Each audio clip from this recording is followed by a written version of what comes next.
Yo, What's going on? What up?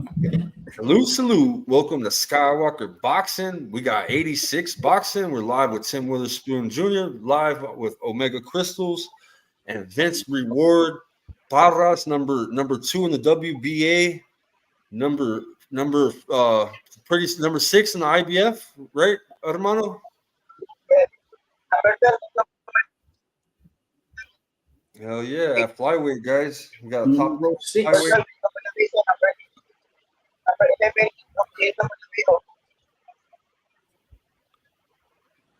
Yeah, we're gonna hear you once you get home, Vince. I can't hear you good.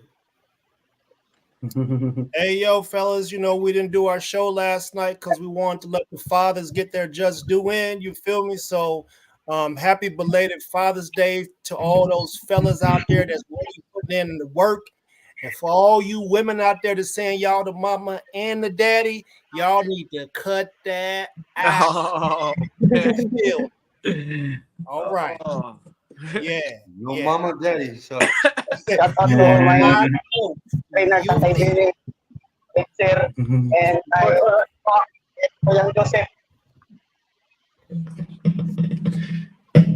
Yeah.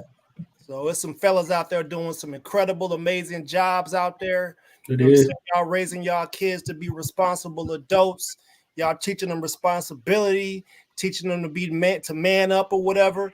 And also, what's what the ladies is for, to make sure that that soft side is still there when it's necessary, because you gotta eventually get a lady. You feel me? But y'all women, y'all need to cut it out and show the men some love on Father's Day. We give it all up for y'all on y'all day. Yesterday that Mother's Day is like the second biggest holiday in America, and Father's Day is like number 20. Dead last.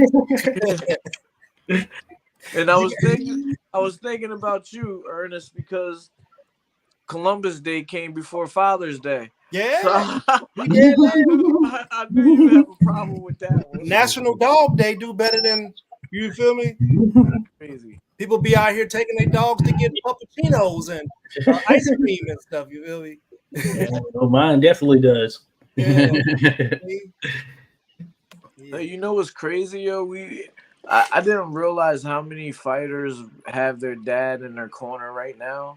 Mm-hmm.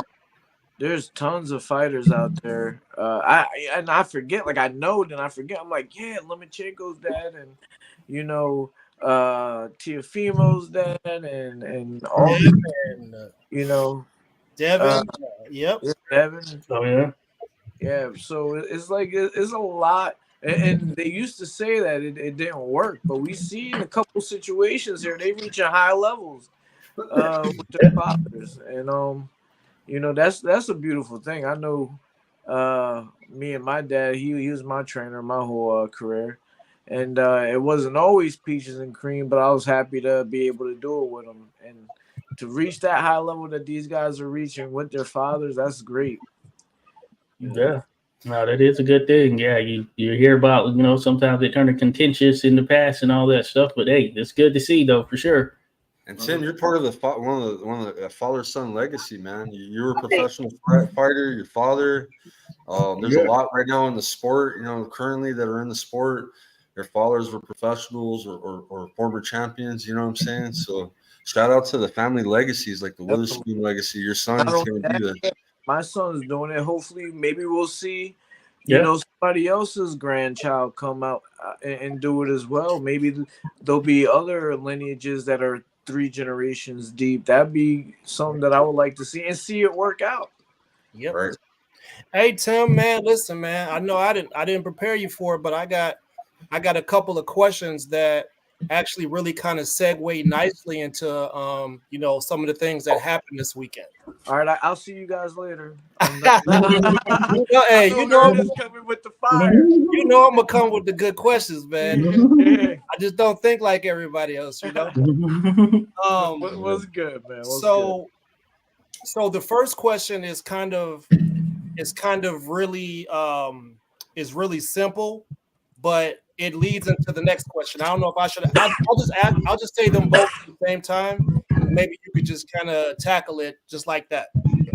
So let me turn my mic off. So the first thing is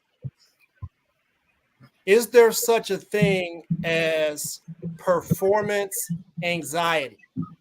Right? That's the first part. Is there such a thing as performance anxiety? And what I mean by that is, this weekend I mentioned that some of the announcers or whatever would actually speak to a boxer right before he goes out, and it seems like it breaks the boxer's focus. Hey, do you feel any pressure to go and knock this guy out? Everybody says this guy's knocking guys out. Do you think you're going to be able to go in there and handle what he puts out? It's like a suggestive thing that kind of happens that I feel like could mess with a weaker person that doesn't have mind strength. That's the first part, the performance anxiety. And second part of it is, do you believe that boxers should, or any athlete for that matter, should employ a sports psychologist? Yeah, right. So I'm gonna try to tackle both of those at the same time.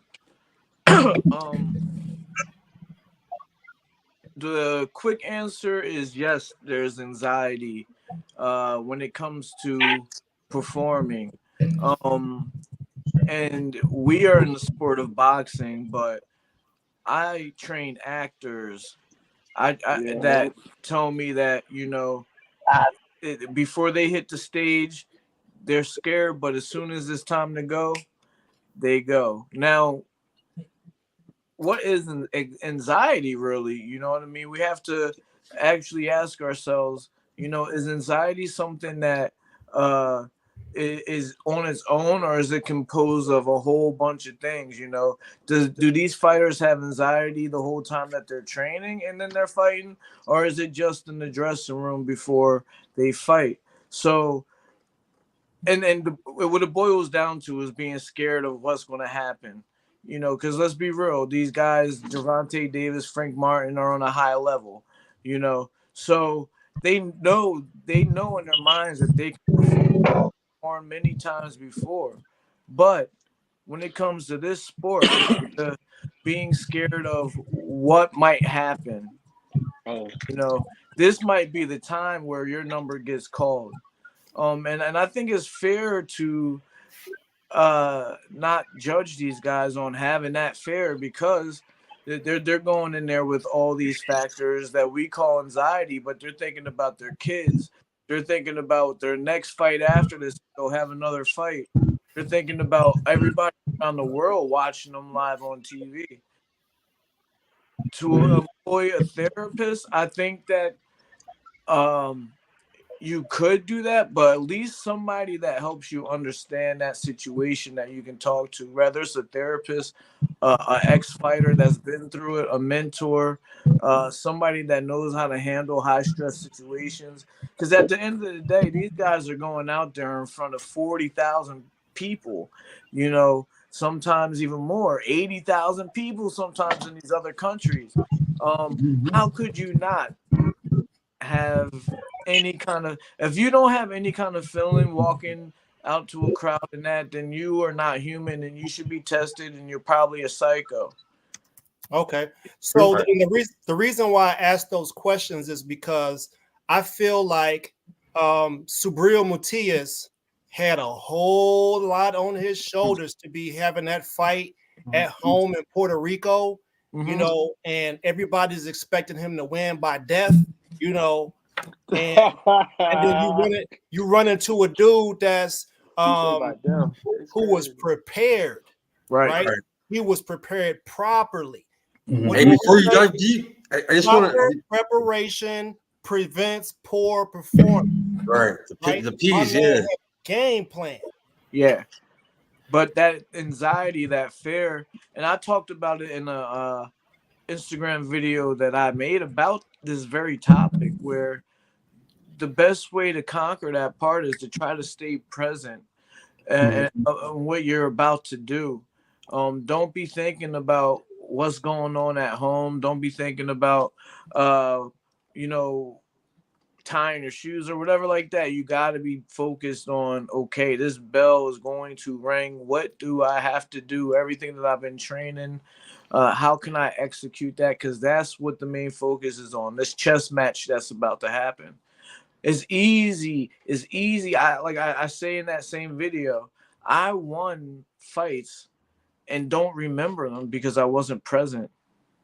I wasn't there, and I won them, but the fights happened so fast that I have no recollection of what happened in between those rounds, because I wasn't present. It could have easily went the other way because I wasn't present. So maybe some of these guys can pull somebody in to help them practice that part of it, because it's so easy to be walking to the ring and not even realizing you're walking to the ring. Hey guys, I want to introduce Tobias HollowTip Green, rising star prospect. He fights at lightweight. Big ass win over Jason Velez. You seen that fight, right, Tim? Remember, he got dropped in the first round. Next 5 rounds, he put it on his ass, had to come back and win. Right. Well, that's HollowTip for you, man. He made good adjustments. He made the best adjustments. Had one of the best fights. He went in with a vet that had been in the ring with Ryan Garcia, Jojo Diaz, a bunch of top names, bro, in the lightweight division. A vet, you know what I mean? So I just want to hype him up, man. This is Tim Witherspoon Jr. What's going on, man? Hey, what's up, my man? How you doing? Good. That's my old weight class, man. You lucky I'm old now. Yeah. I know it. So how's everything going with you, man? How you feeling with your career and everything? As far as how I'm feeling right now, at the moment, while we're speaking, I feel good. I just left the gym, man. I feel good, you know what I mean? But as far as how I feel about my career, I mean, you was in this business a long time, and bosses, they have mixed feelings, you know what I'm saying? So it could be a good day, it could be a bad day, a good week, or a bad month, So Definitely. That's I'm gonna just go with that answer, you know what I'm saying, for that question. But it's moving all right though. It's moving all right. Nice. Where are you based out of? Right now I'm in New York. Okay. Yeah, but I'm from South Florida. Okay. Where at in South Florida? Revere Beach, Florida. That's in like Palm Beach, West Palm Beach area. I trained down in West Palm Beach before. Damn, so I guess you swimming for the. I guess you was about to be swimming for the lungs, huh? That's why you went to New York. Man. Yeah, that's that gator water down there. Yeah, they do. What I remember most about West Palm Beach is that like you got like the regular town, and then you just run into mansions, and like not even like just like houses where they. It depends on what parts you go to. You run into mansions. You know what I'm saying? Because you can run into your slums. No, that's what I'm saying. I drove through both of them. Yeah. Yeah, I'm from the bottom. I'm from Revere. Okay. Yeah. Well, Jeffrey Epstein had them high school girls. It was catching a tram. It was, well, I swear to God, it was catching a light rail over there to get them massages out. You feel me? Ubers, whatever you name it, to get over there. I promise you, I heard he giving out 100,000 for massages. Hey, man, 100,000. I love massage. Hey, listen, but back to that the thing about sports psychologists, right? There are other situations where I feel like a sports psychologist would be needed, whereas you got a fighter that believes in themselves so much that they getting ready to go in there and just knock another man out. What they really getting ready to find out is you can't knock everybody out. And you can't knock everybody out. That's true. Some people that got enough dog, enough heart in there that it's going to take somebody to stop the fight before you get them out of there. They really willing to die up in there, right? So when that fighter, who's the fighter that believes they can go in there and do that to somebody, when they find out they can't, is that something that might break them a little bit? Yeah, it is, because I'm gonna tell you why. Because they going in there with a certain expectation, and when you go in there with a certain expectation, you expect everything to go like how you expect it to go in your mind. But sometimes we run into these fighters where I don't know, they just know how to get around that, or they just got more grit, or they just more smart, right, or whatever it is, their ability it is for them to get through that. But once they run into that, they kind of crumble because they didn't train around that. Like, what if this happened, that happened, you know? Because they went in there with one-way thinking, you know, and you're gonna run into some shots. Our guy Gary Russell, Antoine. Yeah, I've seen that fight. Bro, he ran into a monster, man. But listen, but wait. Hello? What? If you watch the fight in slow motion, depending on how you want to judge the fight and how you feel about boxing will determine the winner of that fight, because they both was giving and receiving. You know what I'm saying? They were both banging. You know what I'm saying? But depending on how you judge a boxing match will determine the winner out of that fight with Gary Russell. To be honest with you, I don't have a winner. I don't have a winner for that. I was just gonna say it could be tied. If you really want to push it, I got to give it to Gary Russell because he showed more ability as far as, you know, walking him down. And you remember the entire time? Yeah. Do you remember what me and Skywalker was saying to you when we was rewatching your video, and we was talking about going to the body? Yeah, I could play it for you guys. You guys want to see it? Man, Puelo was hitting Gary Russell with the nastiest counter body shots, and it just showed the level of conditioning that he was in.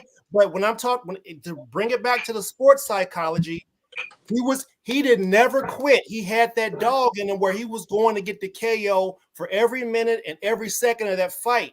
But he had to get on his brakes because Puelo was an awesome counter puncher, man. But I also want to say Prevo. I want to mention out when Gary Russell was coming forward and he was fighting off the back foot. While he was fighting off the back foot, countering off the back foot, moving on to different angles from moving off the back foot, he stayed composed. Because this game sometimes it do not be physical. It be mental. You know what I'm saying? A lot of these people, they be big and all that, but their heart is light as a feather. You heard me? I promise you, man. And you can be somebody as small as I'm talking about soaking wet. You know what I'm saying? 100 pounds and their heart big as a heavyweight. You know what I'm saying? So it's like I say, it's all depending on how you judge a fight, man. Because that was a great fight, man. Gary Russell, he was giving some good body shots. He was moving forward. He was coming with some good hard shots, but he was getting caught too at the same time. I'm telling you, man. We called it live. I was like, "Ooh, nasty counters, man." He hit Russell in the liver so many times, bro. Listen, and it's just man, like with boxing, you can be doing so much with boxing. Like you can be doing all that. Beep, beep, beep, beep, beep, beep. But when somebody counter you, like slip to the right, counter you with a 5 or a 4 or 3.5, for some reason that stand out and don't let them connect like flush and hard too. All that what you was doing is submissible. You know what I'm saying? Like it's crazy, but it was a good fight, man. So Ernest, yeah. So you were bringing up the psychologist, but what I think that we should be saying is, should the trainer be able to do that for the fighter? Should the trainer be the one that gets in his head and lets him know, you know, all right, this guy got our number. We got to do something else and make the fighter able to adapt and change. Rather than a psychologist? I don't know. You know, that's why I'm asking, because I'm not a professional boxer. I've been, you know, I've done some serious other sports. I don't understand. I can't relate in the way that you guys can to that. Well, basically, that's what I'm saying. I think that if you don't have a trainer that can get you through that moment, then you might have the wrong trainer. Because a trainer, what are we there for? We're talking to you every day. So is Russell going to be that same dog, or is he going to have to switch something up because now he knows that, and no matter what he do, he can't get everybody out there.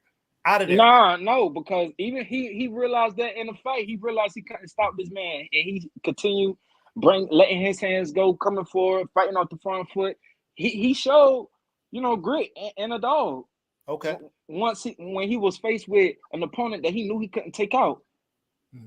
So that's not even a question for Gary Russell Jr., you know what I mean? Especially with the background of stable he come from, you know what I mean? Right. You cannot disqualify all the qualifications of a fighter when it comes to fighting, you know what I'm saying? Because they have one bad night or a hiccup night, that don't take away from, their ability.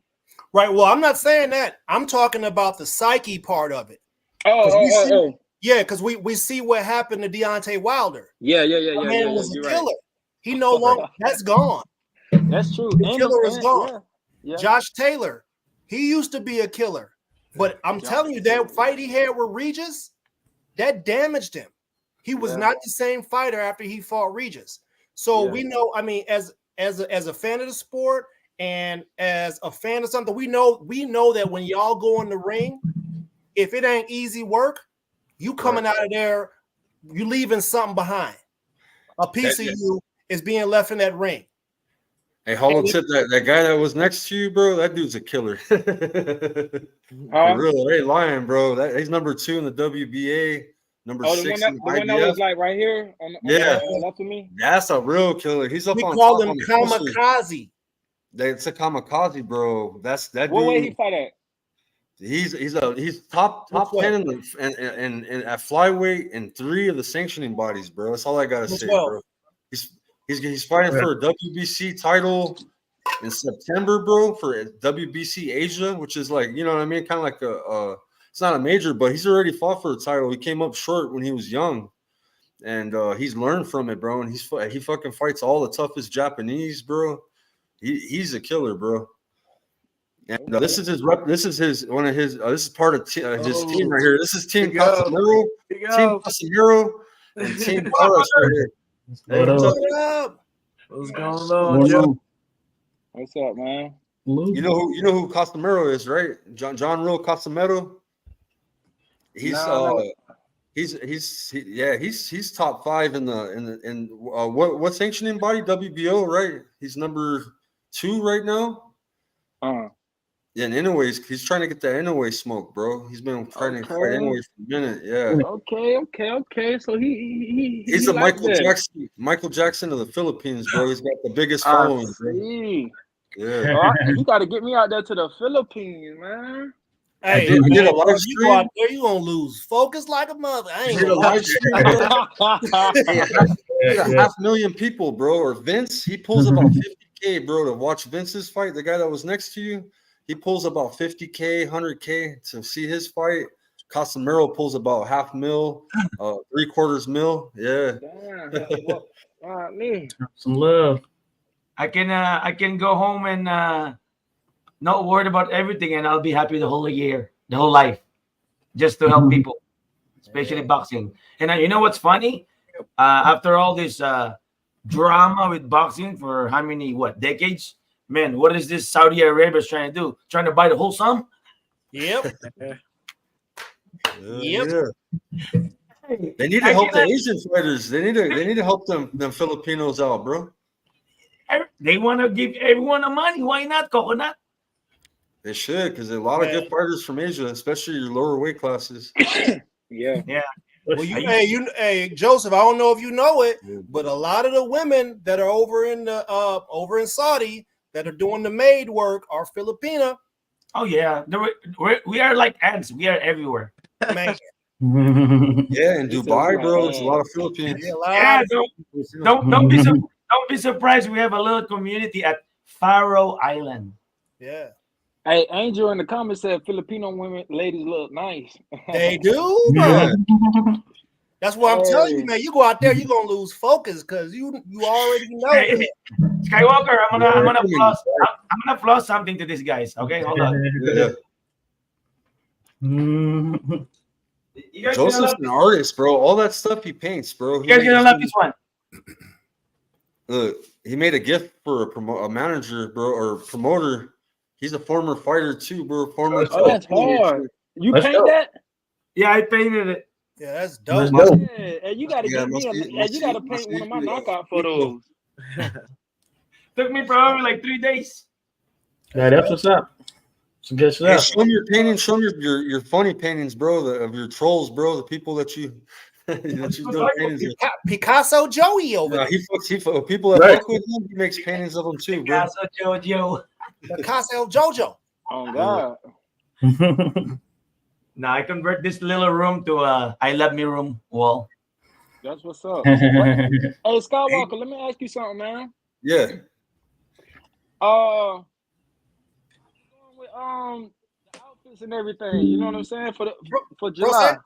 Yeah. Oh, all right. That's why we have you on here. I got Rahim too, bro. Well, we're gonna. What's going on? What's going on? You know how we help fighters out, bro. We help Vince. We help a lot of fighters, bro. We do a lot of we try to do stuff for fighters, man. And you know what? Before the show even started, we started late, and we have a whole new initiative. You know what I'm saying? As far as giving back to the fighters and helping them out, and also building Pro Say. Pro Say is going to help us out with good costs.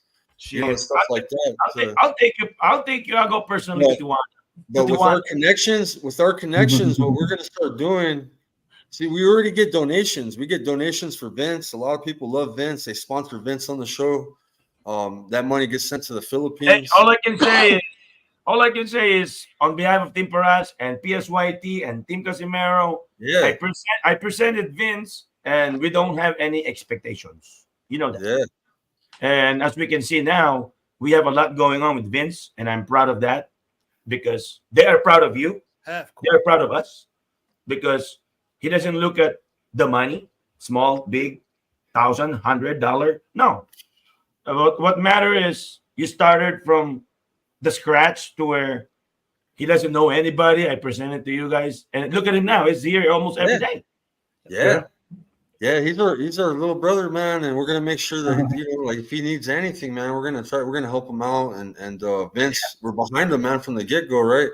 As a matter of fact, just to let you know. All right, the guy next to you, Joseph. Let me talk about the guy next to you. The guy next to you, I want to play his fight for you guys. The guy has a lot of heart, bro. Shows a lot of corazón, bro. You know, that's how we say cora. You know, I'm Mexican, so but He suffered a knockdown in a fight with a veteran that been in the ring with all the best, right?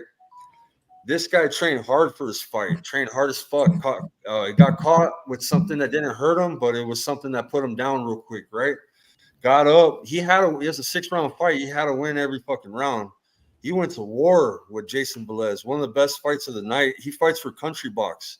I do promotion for Country Box. I help out the owner promote his fights. Rahim's got all his gear there, Pro Say, all his apparel, even the house gloves, right? So what we're trying to do for him is we're trying to make him custom gloves for his next fight because Pro Say is authorized at Country Box, okay? So his next fight is July 2nd. Thing is, July 2nd, Rahim said that it would be to get the hollow points on the gloves. It would be we wouldn't make it to get it for customization, but we're gonna get the gloves. Period. He already gave me the price point. I don't mind even paying for the whole thing myself, bro. You know what I'm saying? But it's just to get those hollow points. His nickname's Hollow Point, so we're making hollow point. No, it's gloves. It's HollowTip. HollowTip, yeah, but we're putting. It's the same thing, yeah. Hollow point. Let me see if you can educate me with these guys. I came from 2 countries and I went to Japan and I know much about boxing, but when I notice in America, it seems like they are kind of like loose or okay with other clubs, but when it comes to Philippines and Japan, especially Japan, they just want what 2 or 3 gloves. They don't want anything else. Well, most even USA Boxing, they have their own brand, which is Ringside, right? And you can't use any other brand when you're fighting, right? Am I right, Josh? Well, no, they have approved brands. Sting, they're partnered with right now. Sting, but Ringside is approved. There are a number of approved ones, but it's got to have that. Yep. It's got to be on an approved list, basically. Approved by commission, yeah. Yeah, get through that red tape. Yep, get it done, then get it going. We talked about that with Pro Say and how he was trying to get it, and we know that there's a certain fee that these companies pay to be able to be used by these sanctioning bodies. So I personally think, to me, gloves might be kind of like technical, and that's not really the first problem of the boxer, because why? The sponsor, the promotion is already there to hand out the gloves. You know, if you guys really want to give something to the boxer, what's the most common problem with the boxer? Number one, shoes. Shoes. Consider shoes, bro. Yeah, that's when he does shoes too. He does shoes. Yeah, he does shoes and apparel, trunks.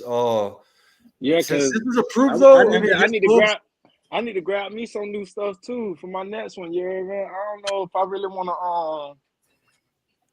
When is his next fight? July 2nd. He's fighting every month, bro. He fought just 30 days, not even 30 days. No shit. Where at? California? Nashville. Nashville. You guys buy me a ticket. I'll go over there. I'll fight July 2nd, August 2nd, all the way up to December. Shit. Well, any of you guys come to California, let me know. And he know he got to be fresh, because I be roasting them. I be roasting the boys. Somebody had a Dollar General outfit on. A Dollar General outfit and a bogus ass A shirt. That black. Can you tell me what's going on if there's an American boxer here? I need to know this. Where do you acquire your short? Who gives you the short? I get mine from F4 Studios. If I don't get it from F4 Studios, well, that's all I have. Then. Which you have to pay around for a minute. You have to pay. Huh? Which you have to pay. Yeah. See, because you're a small guy. Not till you get the champion, you get all the goodies. Right.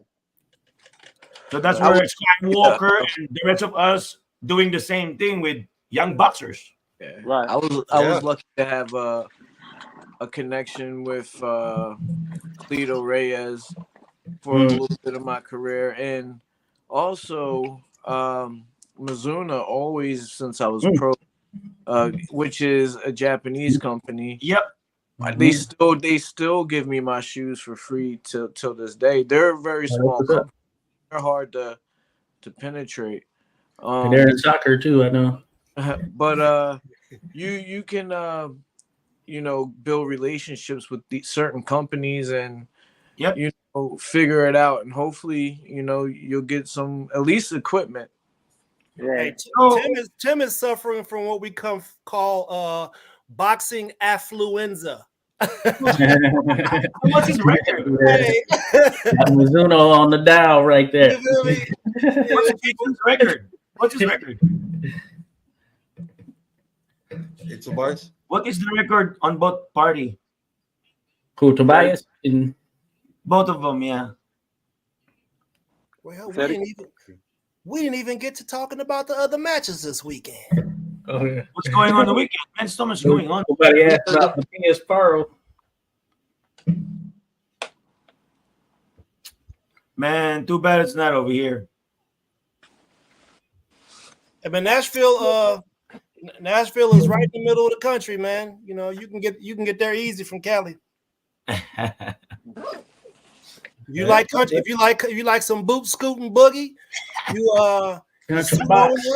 get your boots on and you totally throw me out of different culture and shit.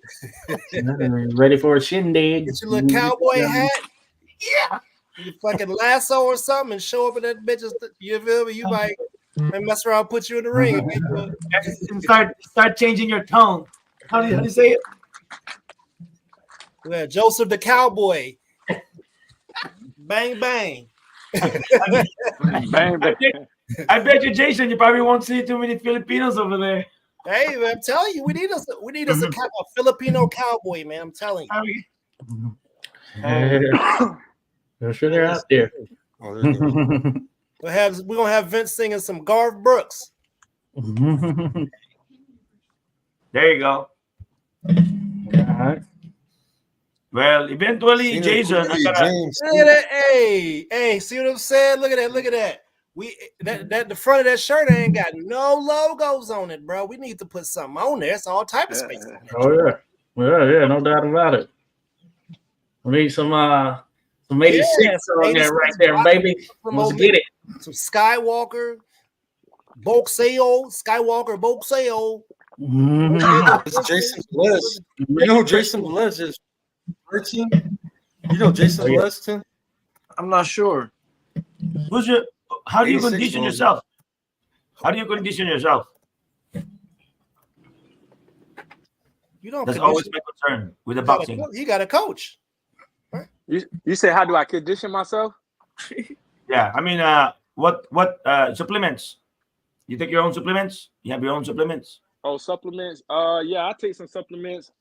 What my bag at? Yeah, I take a. Hey man, it's okay to plead the fifth, man. Don't let him set you up. No. Don't do self-incrimination around these parts. No, because as us being athletes, especially boxing, this shit take a lot of wear and tear on your body. So you gotta have it. Supplements, vitamins, or yes, because Jason, I went through all these Filipino boxers, bro, and I asked every single thing. And guess what? There's lots of that. Did you guys see it? They are that was damn, I missed it. Sometimes they don't believe in that. Here, let me go back. What's your career, Jason? 6 fights? We gotta show them the knockdown. It's Tobias. It's HollowTip. Jason is his opponent, Joseph. Jason looks pretty young. No, his opponent was Jason Velez. Oh, okay. Is this it's the start of it. Okay, 254. Hey man, you know what? It happened fast. Hey, don't blink. Because I'm on my shit. Make sure you go. Make sure the person who does your hair, make sure you give him a strong hug, man. Cause my man Gary Russell he had Cooley. He was out there looking like Coolio. He got his stuff knocked loose out there, bro. Yeah. You might have lost a point or two just off of that. You might need to go there, boom. Oh yeah, I saw that. Gloves touch the ground. Hey, we're talking to a rep right here too. HollowTip, 86 Boxing. We're live on his channel, bro, on YouTube. Oh yeah. He's up here. Yeah, 86. His name's Josh. He's up here. He's a referee. Okay. Well, salute. Yeah, Tim. I know your son. He got the long hairdos too, like us. You know what I mean? Yeah. Make sure they stick them joints backwards, bro. Because when you out here with your hair looking like Coolio, bro. One thing I look at the boxers is the calf, the legs. Hey, what were you thinking after that knockdown? I better go try to knock this fool down, or what were you thinking? Nah, I didn't think that. When I got knocked down, I really was like, fuck, he caught me slipping. Like that first thing that came to my mind was like, damn, he caught me slipping. And then I said, the first thing that came to my mind was look at my corner. You know what I'm saying? So I looked at my corner and it was like, you good? I'm like, I'm good. I ain't worried about it. Cause before they even turn around, it was like, boom. They like, oh God. So yeah, that was going through my mind. I was just like, man, I gotta all get out from here, you know. You get knocked down with one round? In the first, you didn't see it? It was the referee was in the way a little bit, but it was like kind of a little quick thing. He didn't hit the deck, the gloves just touched. So this is your comeback fight? Yeah. No, it happened in this fight. This is the fight that we're watching. This was where it happened at. Yeah. He beat his opponent round strong though. You're closing this round strong for sure. Why? Hey, tell them what they did. How come I don't? Who's the sponsor? I don't see any logos. Nah, I don't have no sponsors. No, on the ring. Who's the promotion? They don't have anybody out in the middle. Hey, y'all see all that black space right there? Hey, listen. It could be anybody, I guess. I need me some sponsors, man. Yeah, I show up with a cowboy hat, some country boots. Did you see them? Did you see in the Tumbuan Casimero fight at Philippines? They have a big ass logo, and they both keep slipping. Oh yeah. I'm showing up to Country Box looking like Will Smith off of Bad Boys 4. I'm gonna have that outfit on. You feel me? Sing some Reba for me. Reba, hey, I got permission to share all their fights, Tim. I talked to the owner, bro. I saw the. We're good. Bro. That's what's up. Message. He needs to make us. Your next fight, bro. Your next fight will be live. We'll be live over here, bro. Just to let you know. He needs to make us his online commentator. We'll be live streaming your fight. Trust me. Trust me. I cannot wait. You hear me? Are you going to hug the ring girl too?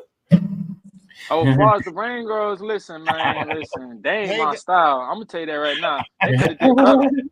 They could have did way better. Hey, you got my word. You got my word on those HollowTip gloves, though, on your next fight, bro. I couldn't make it happen for July 2nd, bro, but they do have them there, bro. They have his brand there. If you get a chance to fight in his brand and knock a motherfucker out, like I said, bro, that'd be some badass shit too, especially for the brand. I'm already giving you my word, though. We're making you custom HollowTip gloves for your next one, though, for sure. Win or lose, bro. You know what I'm saying? But we want you to win. I'm gonna win every turn. I promise you, I win all the way up to December. See, I see he's doing a style. They only got one. They got one ring girl, and she's from the same place Borat from. She's very nice. This suit is not the black. This is a good fight, bro. They must ain't never seen no before. One ring girl, bro. Where you training at in New York? Newburgh. Never heard of it. That's upstate. Okay, all right. Upstate. He looks good. Good high work rate on him. Yeah, definitely. definitely. The body. Mm-hmm. Pressing the vet back. That's the way to do it. He made me want some work. I want some work. Oh yeah. Hey, comeback time.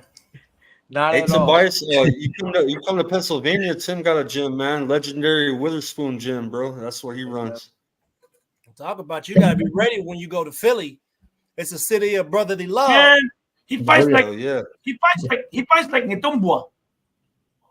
Who? Nitumbua.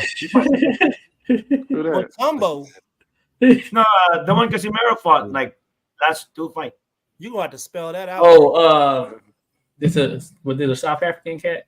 This guy, right yeah, there, yeah. He's from South Africa, Natumba. Energy, that's his nickname. Energy. Yeah, we don't trust them niggas. We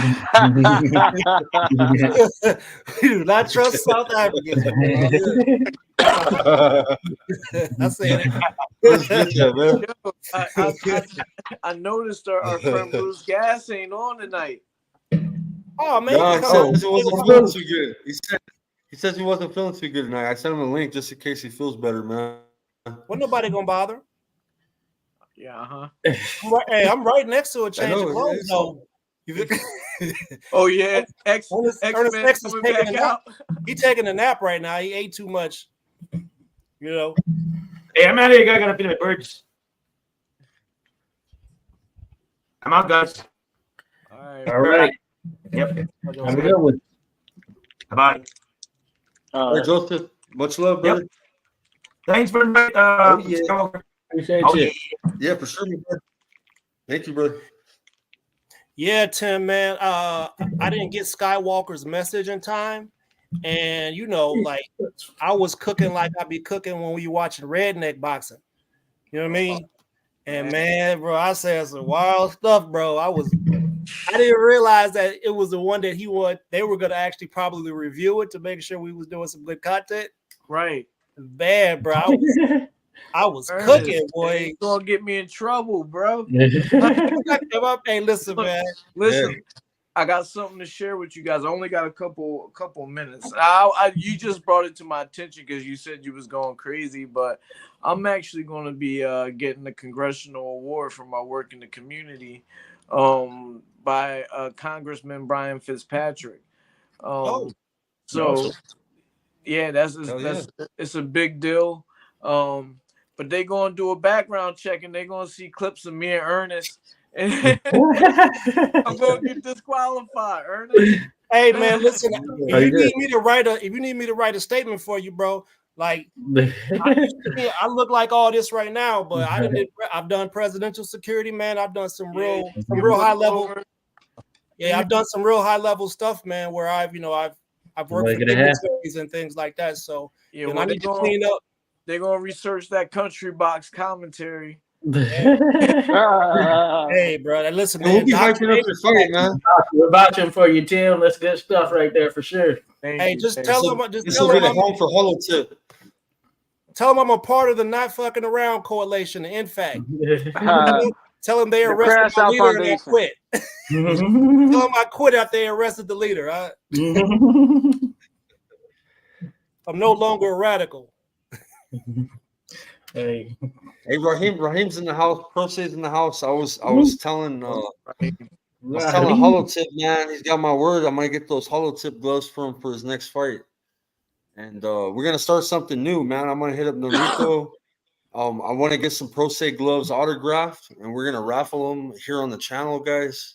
$5 entries, you know what I'm saying? And we're gonna start raffling off a lot of your guys' favorite boxers' gloves, man. Signed, you know what I mean? Videotape, signed, sent out, and this is all to help the fighter, guys. It's gonna be a collaboration with 86 Boxing Channel. Ernest Johnson. I got to get Bruce on board. I know Bruce would be interested in that too. Tim's all about it, right, Tim? Definitely. And we do our best to help fighters out, bro. The channel, man, they've donated a lot of money to Vince, the guy that you just seen. We make sure that he's ready for fight night. He's number 2 in the WBA, number 6 in the IBF. He's like you, brother. He's got just a couple losses, but they're all he don't duck no smoke, bro. He's always fighting, bro. And his record right now, Vince is at 20-2. You know what I'm saying? And he's got a lot of knockouts. I mean, 15 knockouts out of that 20 victories. So where is Rahim? Rahim's right here. Here I am. What's going on, fellas? Yeah, we stand behind talent, man. We see talent. If you're a professional, we got to see something in you. And if you're an amateur, we're gonna help you out regardless. You know what I'm saying? Because that's igniting the fire. You know what I mean? But yeah, for professional fighters, man, we gotta kind of select fighters. You know what I mean? Who we want to help and see who's hungry. You know, who can climb up that ladder. You know what I mean? Hey, I always mess with Rahim. I say he like the Tony Starks of the boxing business. He's supplying both sides. He's like an arms dealer when it comes to it. It'd be two people in the ring with the Prosays on, busting each other up. So that's a win-win situation. But hey, Rahim does the most, bro. Rahim does the most, man. I want to ask you, man. Listen, bro. I know you out there on your hustle, one of the hardest working, promoters of your brand in boxing. But have you ever considered, like, what happens if some super phenom mess around and get in your gloves, and they might turn out to be Hall of Famers or something? You probably could get them gloves off of them and have them, and you know what I mean, like memorabilia type thing, like some OJ Simpson type shit, like some shit where motherfuckers gonna mess around and get famous, and they start looking you up to get their shit back. You know what I mean? Like maybe you should keep a pair or two after somebody fight. Yeah, right. That's fast. Yeah, that's a possibility. That's a possibility. Like, hey, cuz let me get them back. What's going on with it? What's up, man, Mr. CEO? It's a possibility, but right now I'm just grinding, man. I'm just grinding from the bottom up. Yeah, you got them out there on consignment. Be like, hey, cuz, I didn't get the bread, so go ahead and run them gloves back. And when you get famous, you want them white too, right? You want the white gloves. Listen.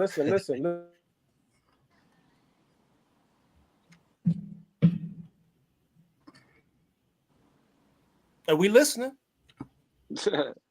All attention. Lost of us. Quick second there. He probably got his mic on mute. Connection, I think, went out. I don't see any little thing. So yeah. Oh yeah. We lost. He said, "Listen," and he cut out. Look, I'm out of here too, guys. All right, dang, man, we didn't get to talk about Benavidez. We didn't get to talk about. Hey, I've been holding all these bullets. So we can't know. Damn, Skywalker, you threw that one off. I'm down to come on again this week. I'm going on vacation on Wednesday, so I'll have some free time. Oh, I thought you just got off vacation. What the heck? I told you the lake house is right down the street. I'm going out to Chicago this week. So I'll be doing the show from there on Sunday next week. Oh yeah. Do it from the Sears Tower. Huh? Do it from the Sears Tower, bro. That'd be badass. Well, I'm actually be in the suburbs, like you stay there, farm country and all that. So that's where you want to be at, bro. Yeah. Trust. We need you back on the show next Sunday, and I'll be there. But if you guys want to bust it up beforehand, so we don't get these fights too far ahead of us, hit me up. Yeah, get that. Make sure you get that deep dish and that Chicago style dog, and you know what I mean. You gotta eat the local cuisine. I've been going out there for the last 20 years, and then I just want a Philly cheesesteak every time I go out there. Hey, listen. Chicago. I'm not gonna lie. I had a chopped cheese not too long ago. My very first chopped cheese, right? Yeah. And they used to always tell me, "Hey, try the chopped cheese or Philly cheesesteak." I'm like, "Oh, that sounds nasty. Hell no, I ain't gonna eat that." But when I ate it, I was like, "Dang." Yeah. Okay. Classic right there. I'm gonna say it right here. East Coast got the best food. I don't care what y'all say. Y'all could go to New Orleans, wherever. You're gonna find that here. You're gonna find it. We got good cheese. We got good Mexican. You got it all wrong, sir. Nah. I'm leaving on that note. Oh yeah. Down south, baby. Hey, you ever heard the term being sold down the river? Yo, we got down south up here, man. That's what I'm trying to tell you, bro. They migrated from. You can't tell me that the people who came from the south to where you at, the place where the food originated at, is where you want to go. Hey, yo, what people don't realize is we not that far from the Mason-Dixon line. Philly is not far from there. I'm in Virginia, and it don't count. It don't. Hey, yes, I felt. It don't count, bro. I'm out of here, y'all. All right, all right. Hey, Rahim's back, man. He was telling us to listen. Yeah, man. What we was talking? That was your boy Leon Muhammad trying to call me, interrupted me. Hey, tell him on the show, bro. Man, tell him I got that taser ready for him. What happened to the other guy that was supposed to be on here? Oh, Vince, he lost connection, and he can't. He's in the Philippines. Sometimes he has a hard time with connection. He was on with us for a little while. Oh yeah, he in the Philippines. He was headed home. Yeah, he's headed home. He comes on every Sunday night, bro. And what?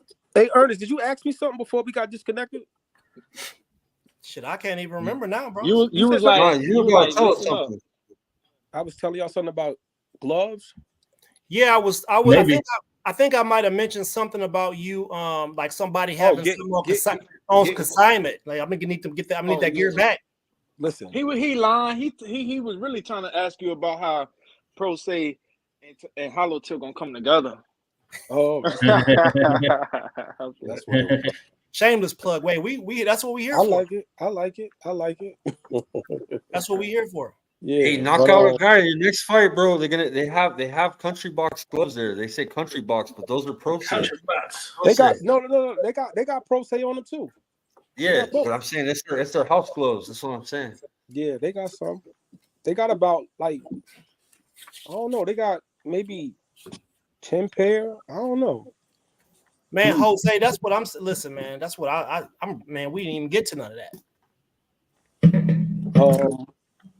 You know, like you was talking about me getting gloves back from people. That's what it was. Yo, keep it. Yeah, you know, like you might some young phenom might wear your gloves for a fight or something. You know. Yeah, that'd be some awesome memorabilia to have, especially if they end up having like a Hall of Fame type career. Right. And then I think that it wouldn't be something I probably would just like, yo, you got to give me the gloves back. But I think over time, if we have a relationship, I may be able to, talk them into, let me get them back. Yeah. Yeah. But I wouldn't just jump and say like, yo, I need the gloves back. You know what I'm saying? Like, yeah, you know me, man. I just be tossing the idea out there here. Yeah. You can get them to sign some anyway. You know, they always down for that. You said the what? I tell you can get them to sign something anyway. They're always down for that. Oh God. Yeah, if you want I'm gonna keep it real with you, man. I'm not really the autograph type. You know what I'm saying? That's not really my thing. I would much rather like let's take a picture. You know what I'm saying? Than the autograph. That's a but good. I do understand that in this particular field, like autographed gloves are a thing. So yeah, you know, I'm right, exactly. I'm open to all that kind of stuff. You know, I mean, we a growing brand, well, and I want to I'll explore any possibilities. I'm always down to collab and you know take ideas and all that kind of stuff. So you know, we'll see what happens.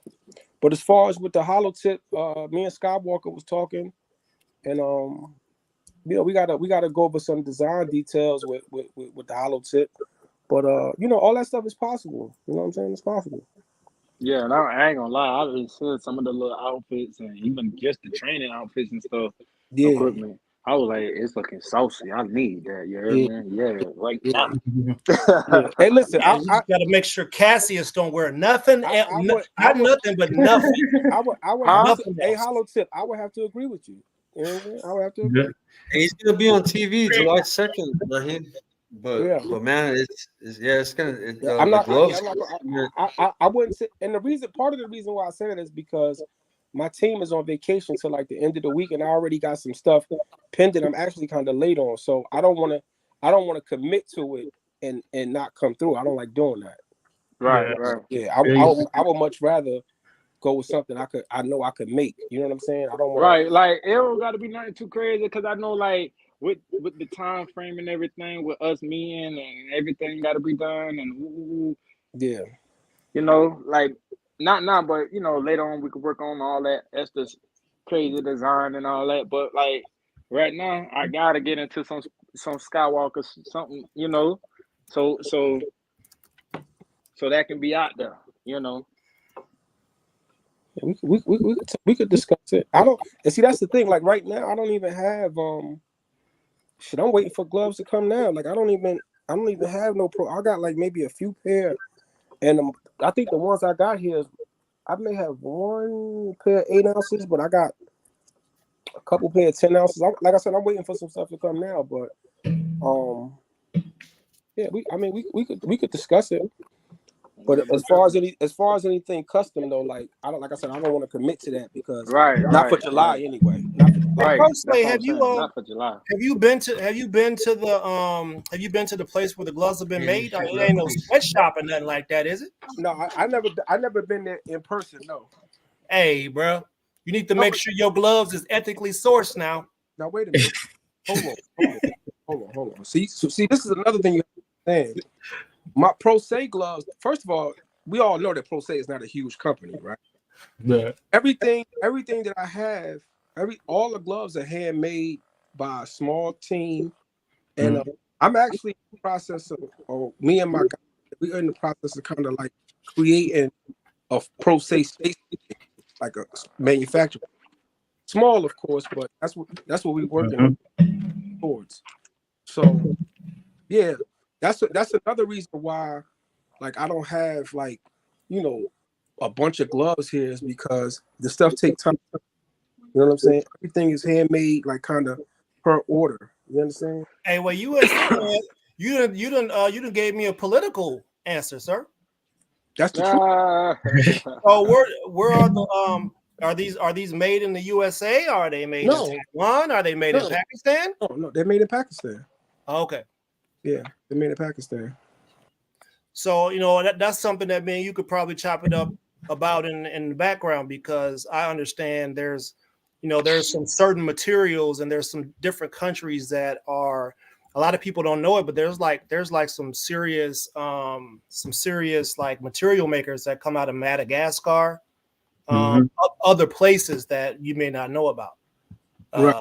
And a lot of those places, they will allow you to come over there and actually see how the things are being made so that you can say that your material is ethically sourced and things like that. Right. You know, but Then when things are made in the States, they're definitely going to come at a premium.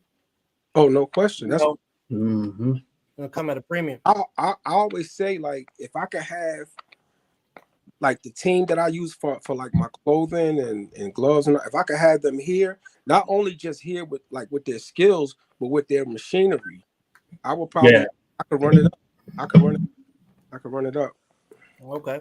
But yeah, so you know, but me and my glove guy, we got a pretty good chemistry. He gets on my nerves sometimes because he be slow and stuff like that. But as far as quality of what he does, I'm satisfied with it.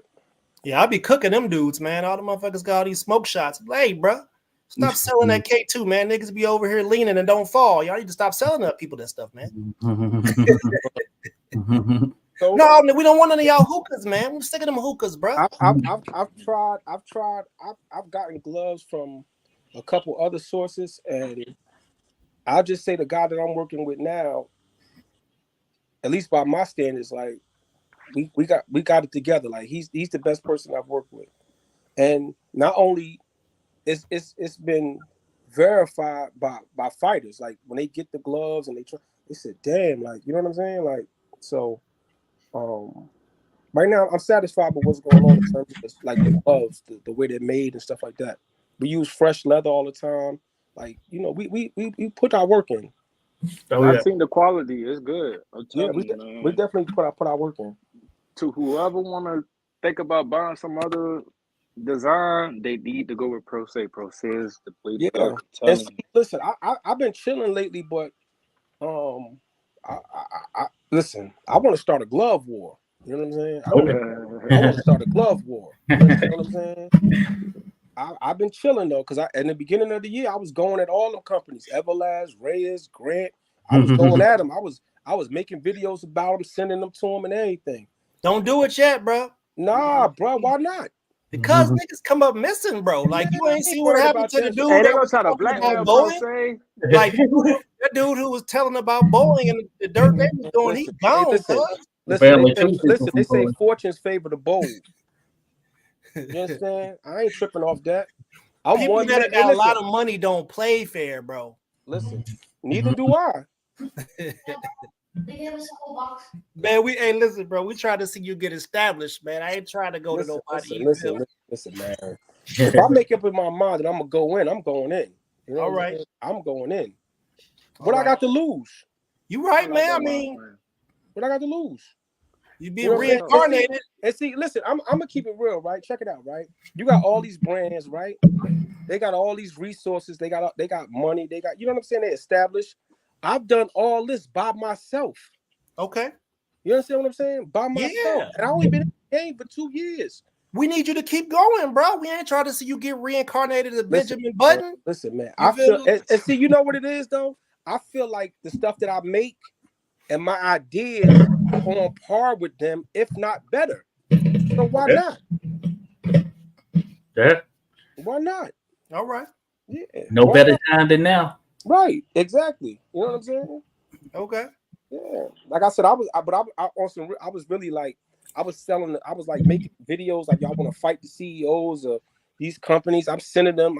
Yo, they would never respond to it publicly, but they would like heart it in the DM and stuff like that. Yeah, you poking the bear. Yeah, I was definitely poking. And I might start poking some more. Hey, listen, if you're gonna poke the bear, you got to make sure you have the right type of rifle to put them down with. Because don't everything take a bear down. You feel me? Man, listen. But a hollow do. Exactly. There you go. I bet you it won't. There you go. There you go. I bet you it won't. Not no HollowTip. Hey, how's training going? How do you feel with training, man? Right after coming off that fight, that was a war with Velez. Yeah. Fresh. I promised the guy. Right after I got off the plane, I did an interview with y'all. That same day, I went to the gym, did 10 rounds. Guarantee you. And since then, I have not been stopped. Consistently staying in the gym, consistently working, consistently sparring. You know, y'all can pull up at Hook Elite, man. We there 24/7. You know. Hey, yo, I think I met some people from that gym before. You said Newburgh. I heard you say Newburgh. Yeah, we got a couple of we got one other pro in our gym. We got another pro Do that y'all train out have our. do y'all have any people that's like amateurs or just starting out? We got some amateurs, not just starting out. We got some good amateurs in our gym. You know what I'm saying? We got Josh here Jr. We got Ryan. I was at Tankingham Gym or Upton Boxing a month ago, month and a half. And I met some people from that area in New York, and they brought some amateur guys down to spar. But I was also in Connecticut one time last year, in Danbury, with Champs Boxing. They had an event, and there was some people from Newburgh there, and I met some coaches and stuff. So I may have actually came across some people from your gym. Yeah. Because how many gyms is in Newburgh, boxing gyms? We the only one. Exactly. So I probably came across them people. Yeah, man. Listen, we get good work in there, man. I ain't gonna lie, like we do gotta travel for other work, you know what I'm saying? Right. Do y'all ever go to Connecticut? We go wherever the good work at. Yeah. I used to come out to Newburgh years ago. You know what I'm saying? When I was in my my player day. Yeah. A lot of people don't like coming to Newburgh. I don't know why, but you know, everywhere you go gonna have their own little hood, their own little struggle, their own little poverty. You know what I'm saying? So you just gotta, I don't know, adapt to your environment, I guess. Yeah. So yeah, real quick, right? Let me give a shameless plug. So this Saturday, with the Pro Se Mobile Boxing Unit, I'm gonna be in Philly. I believe it's North Philly, 33rd and Diamond, Fairmount Park. I'm gonna be out there with the truck from 12 to 4. And then I also met a guy who had a sports management company called Critical Management. He has a fighter that's fighting at the 2300 arena out there. And it's also some guys from Jersey fighting on that card too. So if I can find parking with the truck, I may go to the fights, that evening. But I'm gonna definitely be in Philly with the truck, in North Philly in the hood, 33rd and Diamond, Fairmount Park. So if anybody's in the, Philly area and they want to come out, come check me out, come holler at me, come see the truck, come work out. I'll be out. Man, and the truck nice. I ain't gonna lie to you, man. That shit a gym on wheels. Thank you, bro. I promise you, it's decent. Tom said Hook Elite, Newburgh, New York. Coach Leonard Lee, yes to Connecticut. Yeah. That's Tom. That's actually my manager right there. I believe I met him before. Before. Yep. Yeah.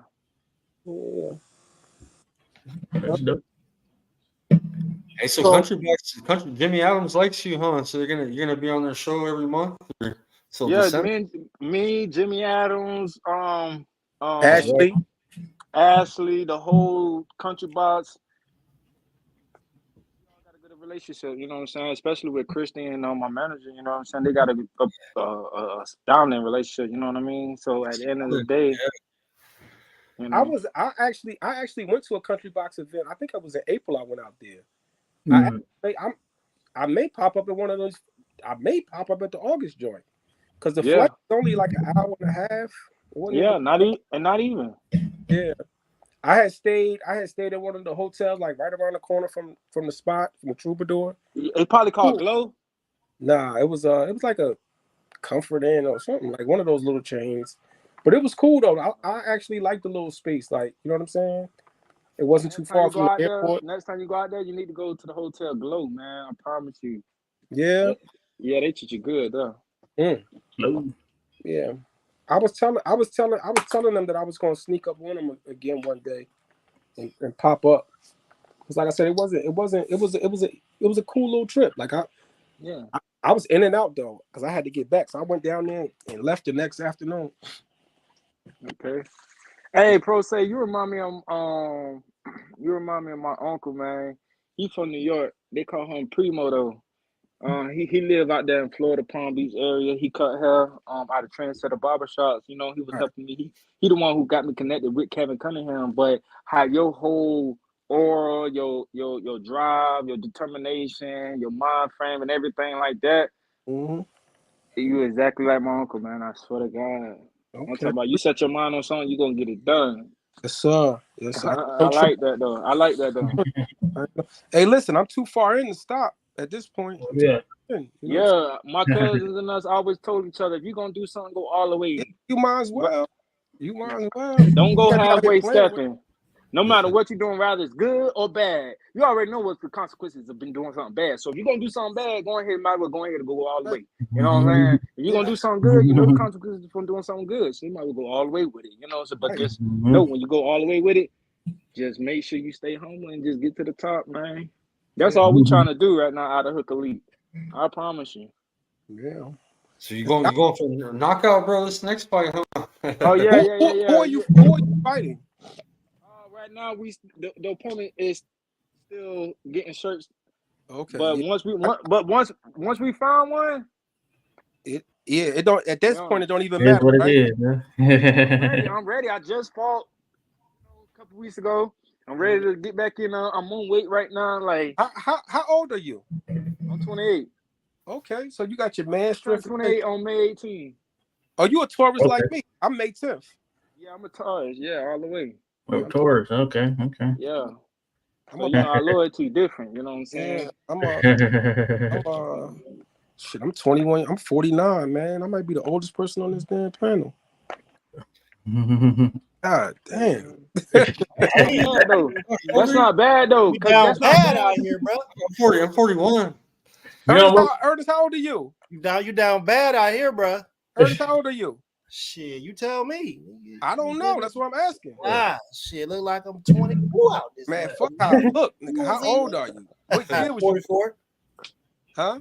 44. Oh shit. Yeah, I thought you were younger than that. That's what I'm trying to say. 86. How old are you? I'm 30. I just turned 38, May 29th, actually. Yeah, almost forgot. Yeah. Okay. Well, at least I got some guys in the 40s. Hey, I swear to God, listen, when I first got on this chat and I seen him up there to the right smiling, I was like, is that somebody? Like, I swear I thought it was somebody like how we live right now. I thought it was somebody live, but it was your picture. I'm like, bro, why does this man keep smiling, bro? Listen, the teeth stay out. You know, they good. I know. I tweaked that up. Yeah, that's so funny. But my girl told me to take that picture down. 86. That's Tim when he was younger. That's Tim when he was younger, when he was fighting at welterweight, bro. You know he looked like a black pirate. That's when he was fighting. That's when he fought Tevin Farmer right there. That picture. That's when he fought. Tevin Farmer. I didn't know that. Yeah. That picture's from the Tevin Farmer fight. His dad was there, all proud too. It was a Philly fight. Yeah, that's a Philly fight. Yeah. Yeah, Tevin Farmer was good, and he started his career off a little shaky though. I met Tevin Farmer in Atlantic City. He was cool too. Yeah, super cool. The guy in the middle is Ernest's enemy. Those guys next to each other with the shades and the white guy yelling right there. He ain't my enemy, but you know, I have to go get into my black exploitation type shit. Bro, they make the views good, bro, for the show because they sometimes they argue. we have a different opinion. You know what I mean? I just we differ on some points, and you know. Yeah. I understand what they be doing when they be saying stuff because I've been through it and I've heard it. So I don't. So yeah, listen, what do y'all think about the fights this past weekend? Man, I thought we was gonna talk about it tonight. You still got a little time. You got a little time. Fine, bro. So y'all about to make me go put my Ernest X shit on. You feel me? Hey, it depends on what fight you want to talk about, though. Talk about. Start with the tank fight. Many of them. Start with the tank fight. You gonna start right with the tank fight? My observation on that, I really Martin will come up with that thigh. You remember something that shows Tank something different because he said he heard him in the sparring and all is like that. We don't know. You know what I'm saying? If that's true or not, you know what I mean? But like Tank say, bro, you hit me with a good shot, bro. Like everybody get hit this boxing, you know what I mean? Yeah. So when I took what Tank said and I looked at that ring wall, I knew from the ring wall it was over. Like I knew from the ring wall it was over. Like, yeah, you hit me, but like, come on, bro, I'm trying to really show you. And when he flinched at him and smiled at him, I was like, oh my God, here we go. And soon enough, that straight right jab, that left uppercut, stunned him, and that straight left down the pipe. called KO7 like 2 months ago. So Yeah, I said called 8-7 too. I bet on that shit. Let me see what I picked in Champ Ross thing. I don't remember what I went picked. KO7 like 2 months ago, but you know, my wife hit it. My wife hit it. I picked KO7. My wife picked KO8, and she hit. Yeah, Cena is killing it, man. She's like top 10 still. We play in a league, man, where we pick I know all I'm the. doing that. Hey, how do y'all feel about Oh yeah, Stephen A. Smith saying that Tank is probably one of the best fighters that we had in a long time at 135, 130. How do y'all feel about that? Do y'all feel like that? First of all, Stephen A. Smith walked like he got a butt plug in. I never even seen him in person. I He don't walk like that, fuck bro? with that dude, bro. Like, According to the eye test, they though, don't know what he's talking about. But I think I agree with that statement though. About thing. Eye test, man. Like lightweight. Yo, I like Leo Santa Cruz, Rolly. I was like, nah, he's gonna end Rolly. Ryan Garcia. Now we're seeing Ryan beat Devin and shit. So now we kind of hold Ryan a little bit higher than when he had faced Tank. But I don't know. He's a complete package, bro. He fought with one hand against Isaac Cruz. That other hand was swollen up, bro. He had he pulled his glove off. His shit was swelled the fuck up. Well, let me was able to survive with people. I'm from Newark, New Jersey, right? So listen, when I first met Calvin and Coach Kenny, we was talking, laughing, and joking. I said, yo, you know where I'm from, right? He said, yeah. I said, I'm from Newark, right? He said, yo. Oh, no, it's all good, because he knew what I was getting at. Yeah, it goes to Shakur, yeah. Right. So, so who wins out of Tank and Shakur? And why? Tank. What? I've always felt sure. It's a draw. Knockout. Whatever they came with, they leaving with it. Tank lands missiles. He lands his missiles. There's going to be gonna take all the motherfucking belts from Shakur Stevenson. Shakur Stevenson, listen, I ain't seen him knock out nobody with that. Tank be knocking out people. Come on, man. There's gonna be less punches landed than in the fight with De Los Santos. Yes, less. I have a feeling that Tank's gonna go counter one of them. If he counter one of them, he has to be moving. You think Shakur gonna get in there and mix it up with him, and he wouldn't mix it up with De Los Santos?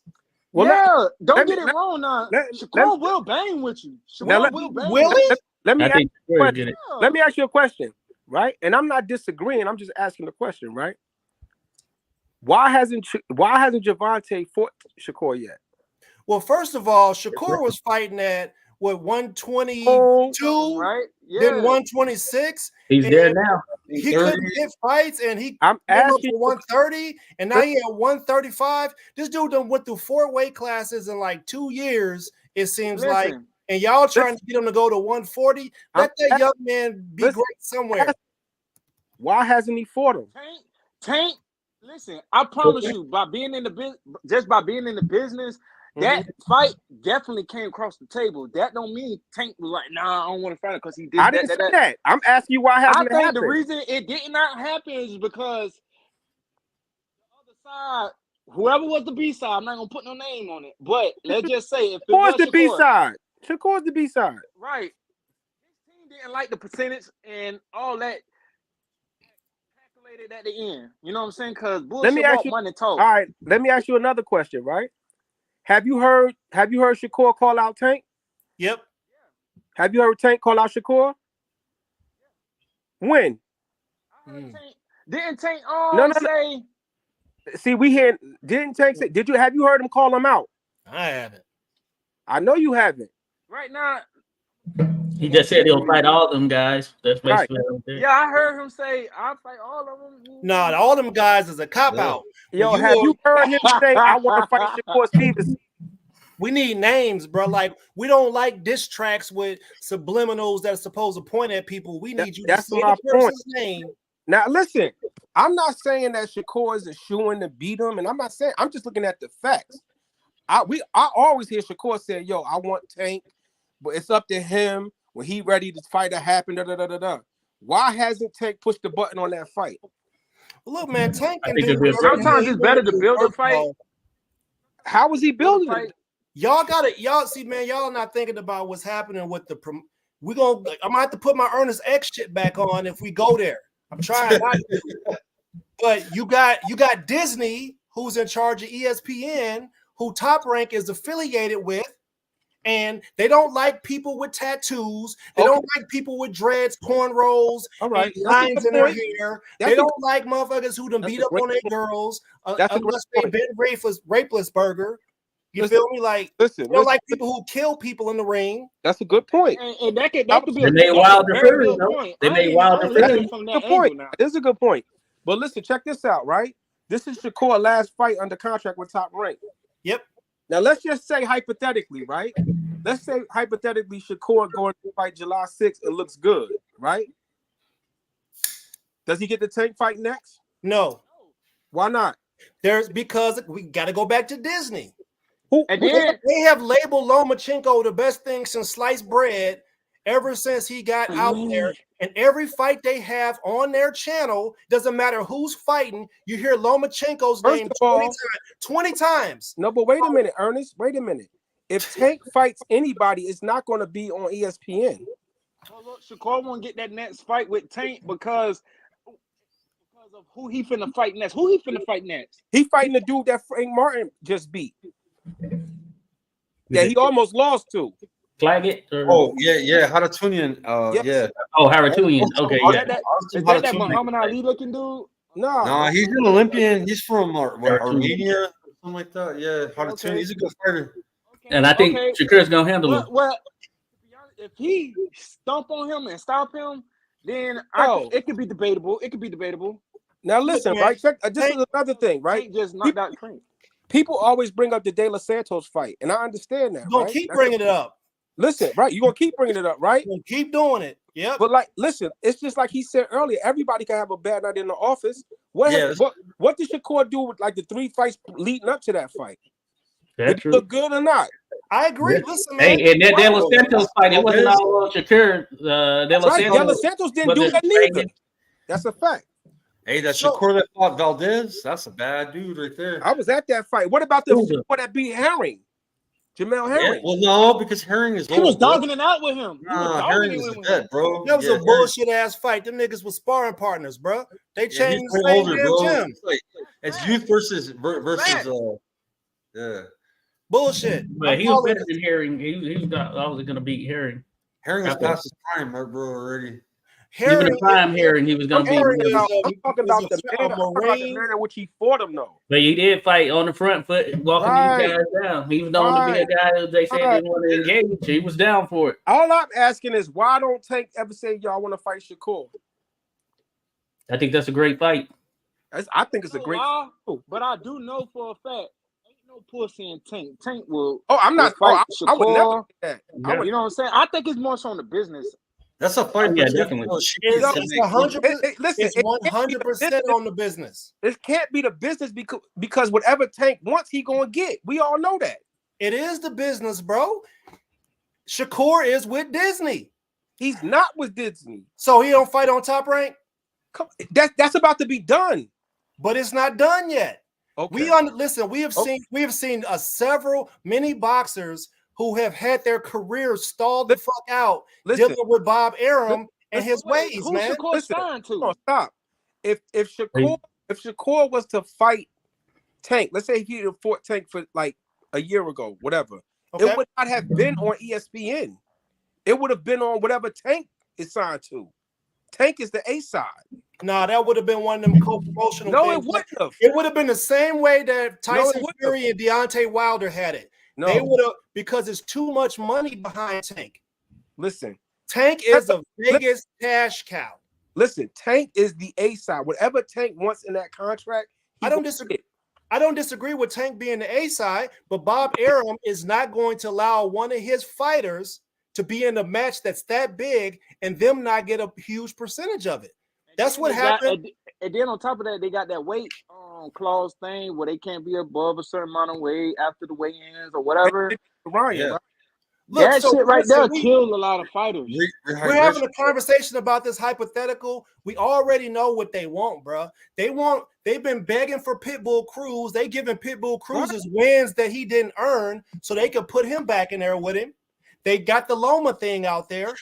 They fucked Shakur. Shakur should have been the person that was fighting my man Navarrete instead of the Ukrainian dude. They fucked Shakur out of his his championship. Okay, so look.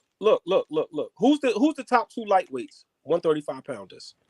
Tank Shakur and Shakur. Thank you. Lomachenko.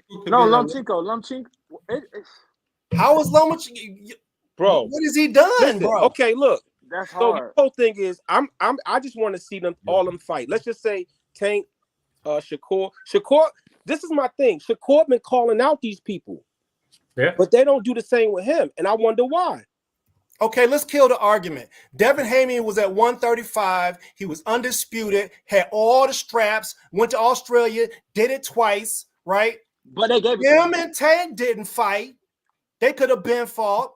True. Shakur went up to 135 because he couldn't get Loma at 130. Let me ask you a question, bro. Do you think Bill Haney would have put him in there with Tank or Shakur? Really? Yeah, of course. Come on, bro. Really? Yeah, they already been in the man. You know how many ring? They've been in the ring a couple times together. Neither one of them niggas. Listen. Let me tell you something. Bill Haney is a smart guy. He did good with his son as far as moving his career, but they were trying to protect that. Oh, they thought they was gonna get something sweet with Ryan, and it backfired. What do you mean protect the O? He fought everybody. Who was everybody? Devin, he got all the belts. Didn't he have all the belts? Cambosis is everybody? He fought all the belts. Elevated to him. One of them was via email. Devin fought Loma when Tank was ducking him. I remember when Floyd Mayweather threatened, he said, "You keep talking to me like that, I'm gonna put you in the ring with Loma." Teofimo already beat Loma. Loma wasn't nothing spectacular. That wasn't a great win in my eyes. He's not supposed to win. But Tank didn't fight Loma, he ducked him. He did not duck. Come on. Oh, yeah? You don't remember that, huh? You don't remember Floyd saying, "Yeah, you keep fucking with me like that, I'm gonna put you in the ring." You don't remember that whole situation? Did Tank duck him or did Floyd duck him? I think there was a confidence. I think it was Floyd. I think there was a confidence issue at that point. Right. I don't got Tank ducking no smoke though. I don't got Tank ducking no smoke. But I'm like I said, I'm just looking at the facts. I always hear Shakur calling out these people. Listen, Shakur moved to 135 and went down the list of the top 5-6 fighters, and none of them wanted to fight him. Why is that? Yeah. Why is that? Bro, he worked again. We got to go back to Disney. I'm asking you, why is that? Why do you think it is? Bob Arum, peanuts. Listen to me, man. All these guys that are at the head of these corporations, the Bob Arums, the Eddie Hearns, the Ernest X, all those dudes, they're playing the long game, man. That's why all the belts are over in Europe. That's where all the heavyweight belts are in Europe. That's why all the rest of these belts is on their way over there. They got Turkey Allen Sheik. He gonna set somebody up. Somebody from over here gonna go over there and hand them belts off. The same way they did with my man Martin when he went over there and gave Anthony Joshua the belts. They playing the long game. We ain't gonna have shit to watch here in the States that's gonna be worth a damn because all the belts is gonna be over there. I said, you may have a point, but like I said, Shakur moved to 135 and couldn't get a fight without the top 4 or 5 people. I wonder why. I don't know why, but I wonder why. Bro, I don't know. Listen, I don't know. Smart, bro. I know why we're not getting what we want to see. Huh? I know why we're not getting what we want to see. People out here, they playing chess. We playing checkers. Oh, Eunice Fernandez got a good point right there. He said, "How can you call Bill Haney smart guy? Put him in the ring with an overweight guy." Yeah, but see, they thought Ryan was sweet. They thought he was sweet. That's why. They thought he was sweet. Thought he was soft or some shit, huh? Ryan had all the advantages. I think and some illegal ones. Tell me if I'm wrong, or correct me if I'm wrong. Or if you feel the same way, let me know. I feel like with Devin Haney's career, I feel like that fame and people saluting them, the back and all that, I feel like that kind of came a little too early. I don't. He became pro early went to Mexico, went down there and banged it And out. they say he got beat in Mexico. They say he got beat down there. Maybe he did. But my man was a multimillionaire before he even We're not talking about money. Here. We're not talking about money. It's always about money. This is no, it's not. No, it's not. Prize fighting. Okay, so look, answer your own question you ask people. Okay. About legacy, belts. Mm-hmm. Which one is more important? If it's me, I'm a gangsta ass motherfucker. I'm trying to see the best person out there. I'm trying to beat their ass. Right. So it's not all I already told money. you how I get down. If I was a fighter, I would go in there with no nickname, beat their ass, take their nickname, and then go to the next fight with that nickname, beat their ass, and dip off. Yo, chill. I am. You feel me? I'm talking about a no nickname. Hey, yo, listen. Hey, HollowTip. I kind of agree with what you're saying about, saluting him a little too early. I thought too. You got to give him all the accolades, bro. They made him. I'm not taking away. They made him go through it to get it, and he got it. I'm crowning my man. I'm giving him his flowers while he is alive. He's a good fighter. I'm not saying he's not a good fighter, but when you good enough that somebody gets to cheat, they gonna let somebody cheat to beat you. You made it somewhere when you got there. They never expected him to leave Australia with them belts. Yo, listen. Do you feel like listen? Osterine didn't make Devin Haney not protect his face and do the bow and arrow on his jab. Osterine ain't make him do that. You right. Yeah. We talked about sports psychology earlier. Yeah. I asked some questions about sports psychology and performance anxiety and things like that. Right. Osterine didn't. Let's get back to Disney again, right? What happened with since you brought about Shakur? What happened with Shakur? Every time we watch Shakur fight, he's the least hit person in boxing, the most amazing defense, et cetera, right? But when you're watching the fight, he needs to get in there and mix it up. They wanted him to be a KO artist.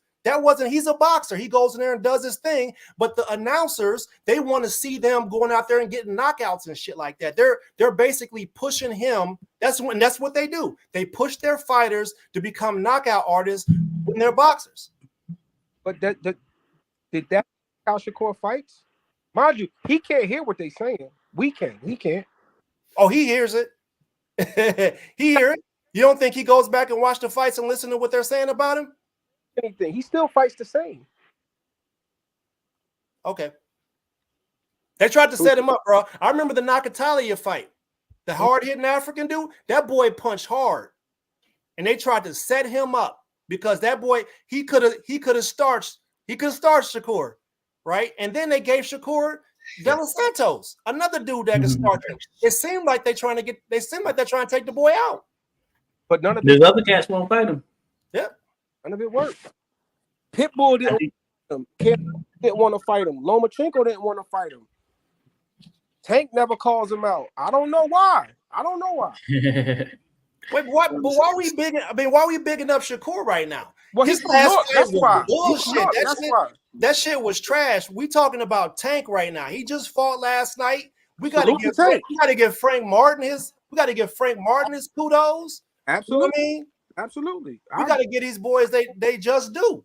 Absolutely. Hey, what about David Benavidez, bro? What do you think of David Benavidez? I mean, damn, that's what I'm saying. We ain't even get to that. David Benavidez, I feel like with him, that you went up and weighed because Canelo not giving you the opportunity. But listen, you're not gonna knock out everybody. Absolutely. And that dude was good.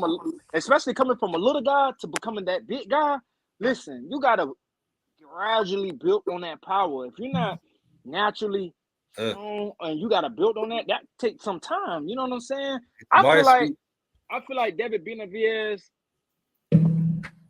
fight because you threw your punch, you let your hands go, you show grit, you show all that. You know what I'm saying? But you're not gonna knock out everybody, bro. Right. David's too small for the weight class. Yes.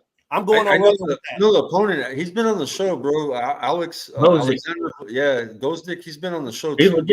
Good friends with him, Tobias, and that dude is committed just like you, bro. He's in the gym all the time, dedicated. He puts in hard work. Those be the people that hard to knock out when they in the gym, whether it's a fight or not. You know what I'm saying? those be the ones that really look out for, because like you never know. David hit that boy with everything in everything, bro, and he was still there. Yeah. I think somebody put a cheat code on David Benavidez.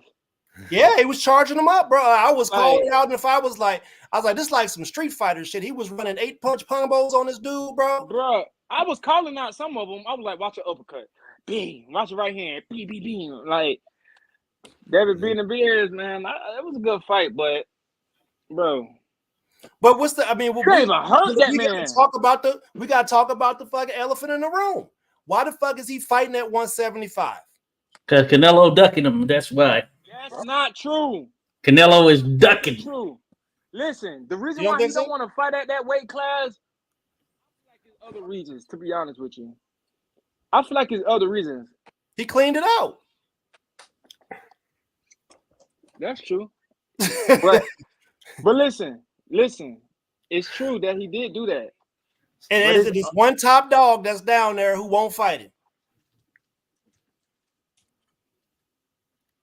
I don't know why Canelo won't fight him. Canelo is the undisputed champion. This is the best guy at 168 outside of him. What's the reason for not fighting him? Play hopscotch. Yeah, that's the same dilemma with Taker Shakur. Right. Didn't Stevenson get caught? I mean, he suffered a sprain and some other shit, right? Didn't David Benavidez get caught with using a legal substance or something like that? Cocaine. Yeah. That's why I really feel like, you know what I'm saying? Out of season. He snorted coke out of season. He was partying. He was partying, and he got that booger sugar. Yeah, just a little minute ago. That's like when they was on Keyshawn, Keyshawn Davis when he was smoking weed. They was on his ass about smoking weed. But listen, when they never did that to anybody else. They never said nothing. I don't even think we really heard anything about Shakur. I mean, David Benavidez sniffing coke and all that like that. Like how it was publicized about Keyshawn with the weed. You know what I'm saying? No, they don't do that, bro. But listen, they didn't say nothing about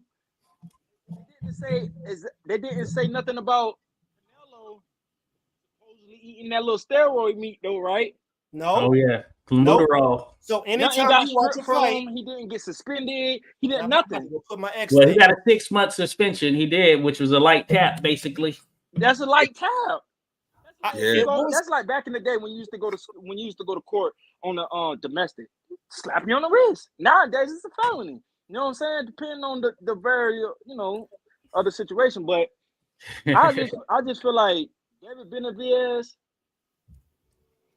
But look, bro, during that fight, we heard the announcers mention the drug usage 4 or 5 times during the fight. They just kept, every time they bring the dude's name up and start talking about the dude and talking about what they've been through, they always brought up that little particular point.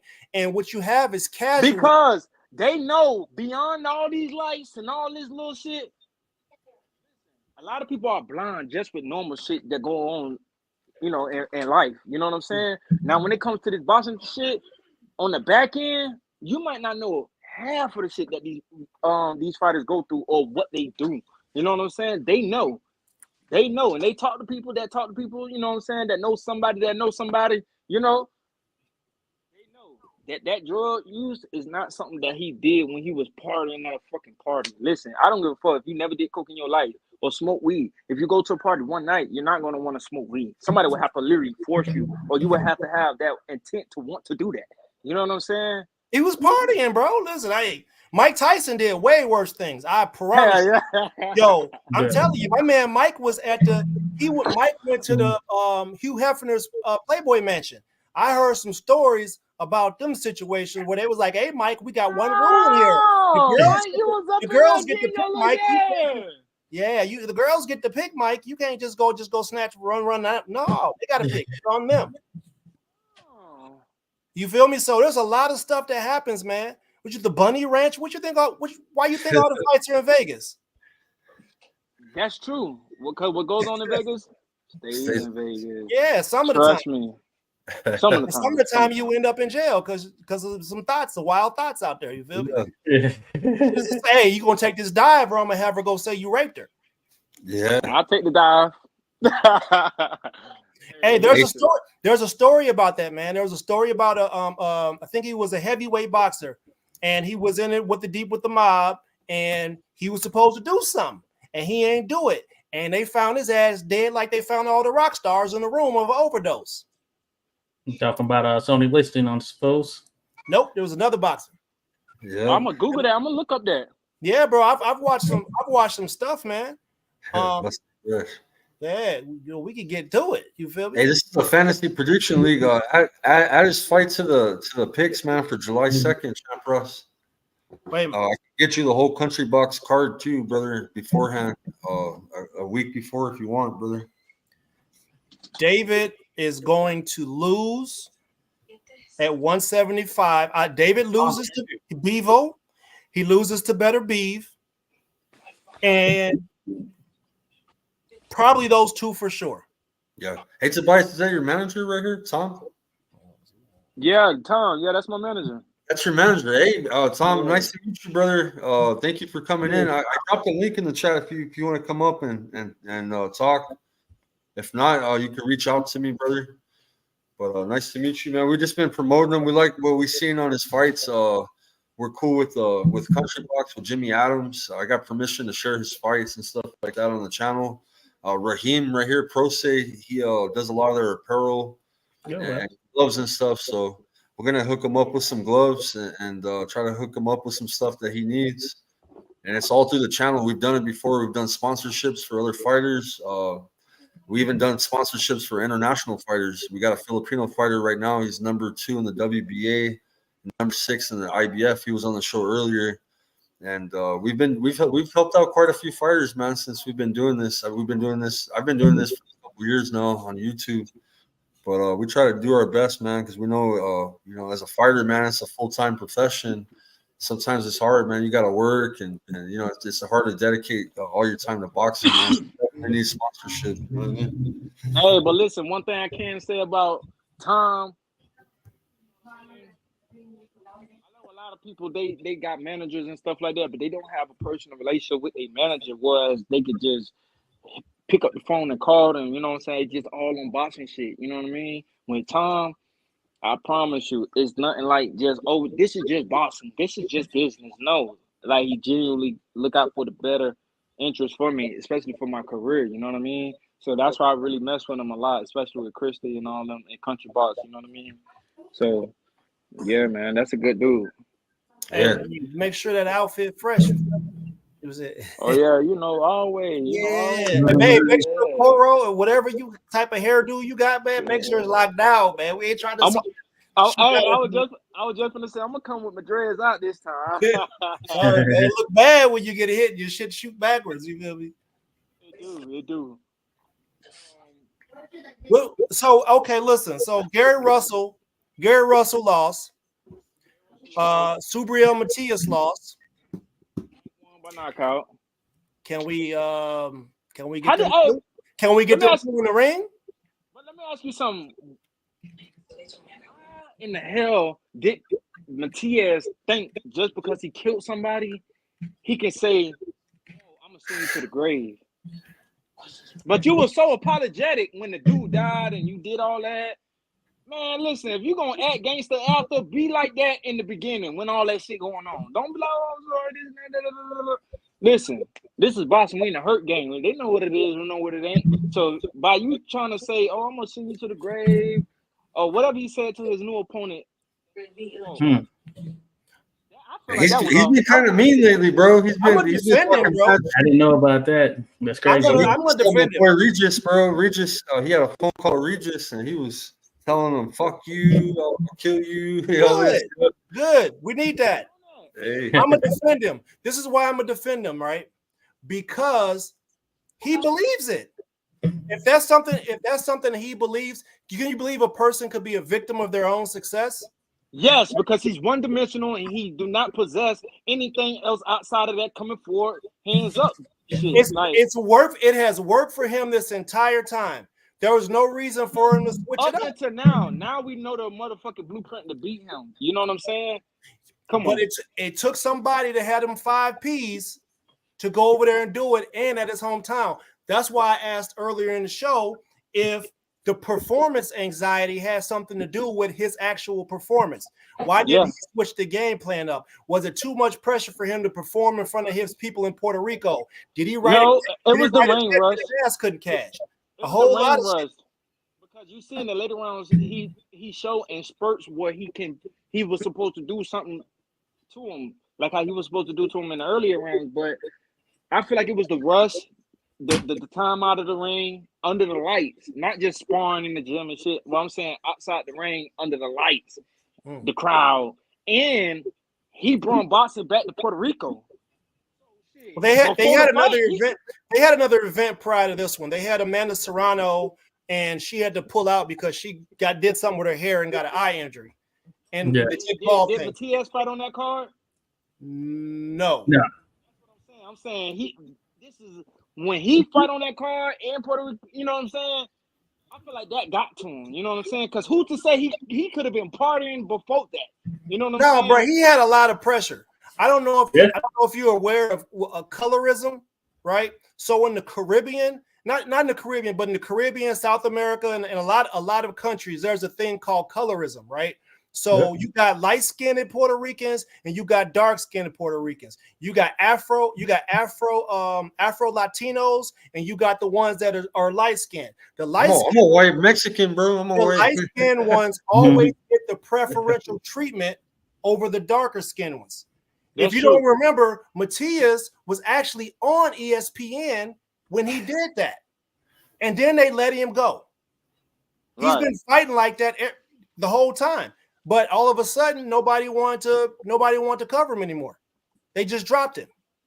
You get what I'm saying? So, we have Edgar Berlanga. Who was it? Oh, wait a minute. Tito Trinidad was a dark Puerto Rican, right? Yeah, Berlanga is a New Yorican. He's from New York.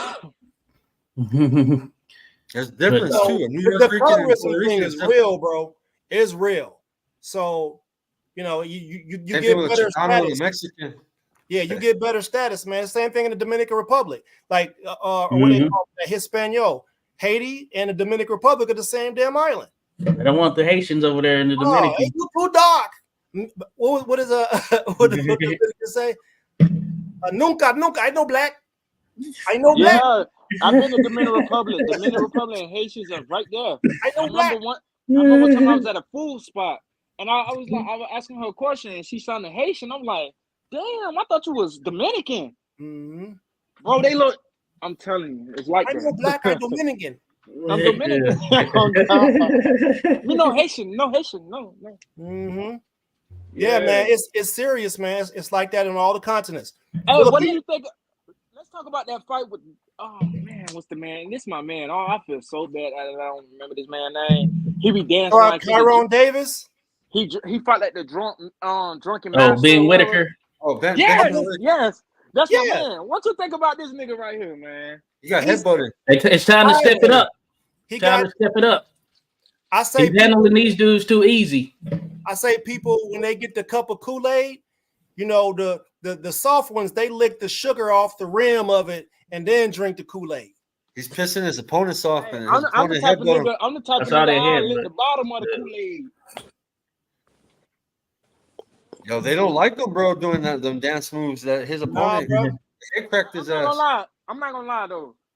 I remember it was a time I was in Delray and he was in there hitting the bag and stuff like that. And I'm like, cause I was hitting the bag, then he hopped on the bag, so I walked up on him. I'm like, not knowing who he was out of the can of painter, you know what I'm saying? So I'm like, I said, you hitting the bag? He like, yeah, I'm hitting the bag, cause he sounded he was from another country. Yeah. But once I realized he was from another country, I was like, worth it, fam. But I was just asking him like, damn, bro.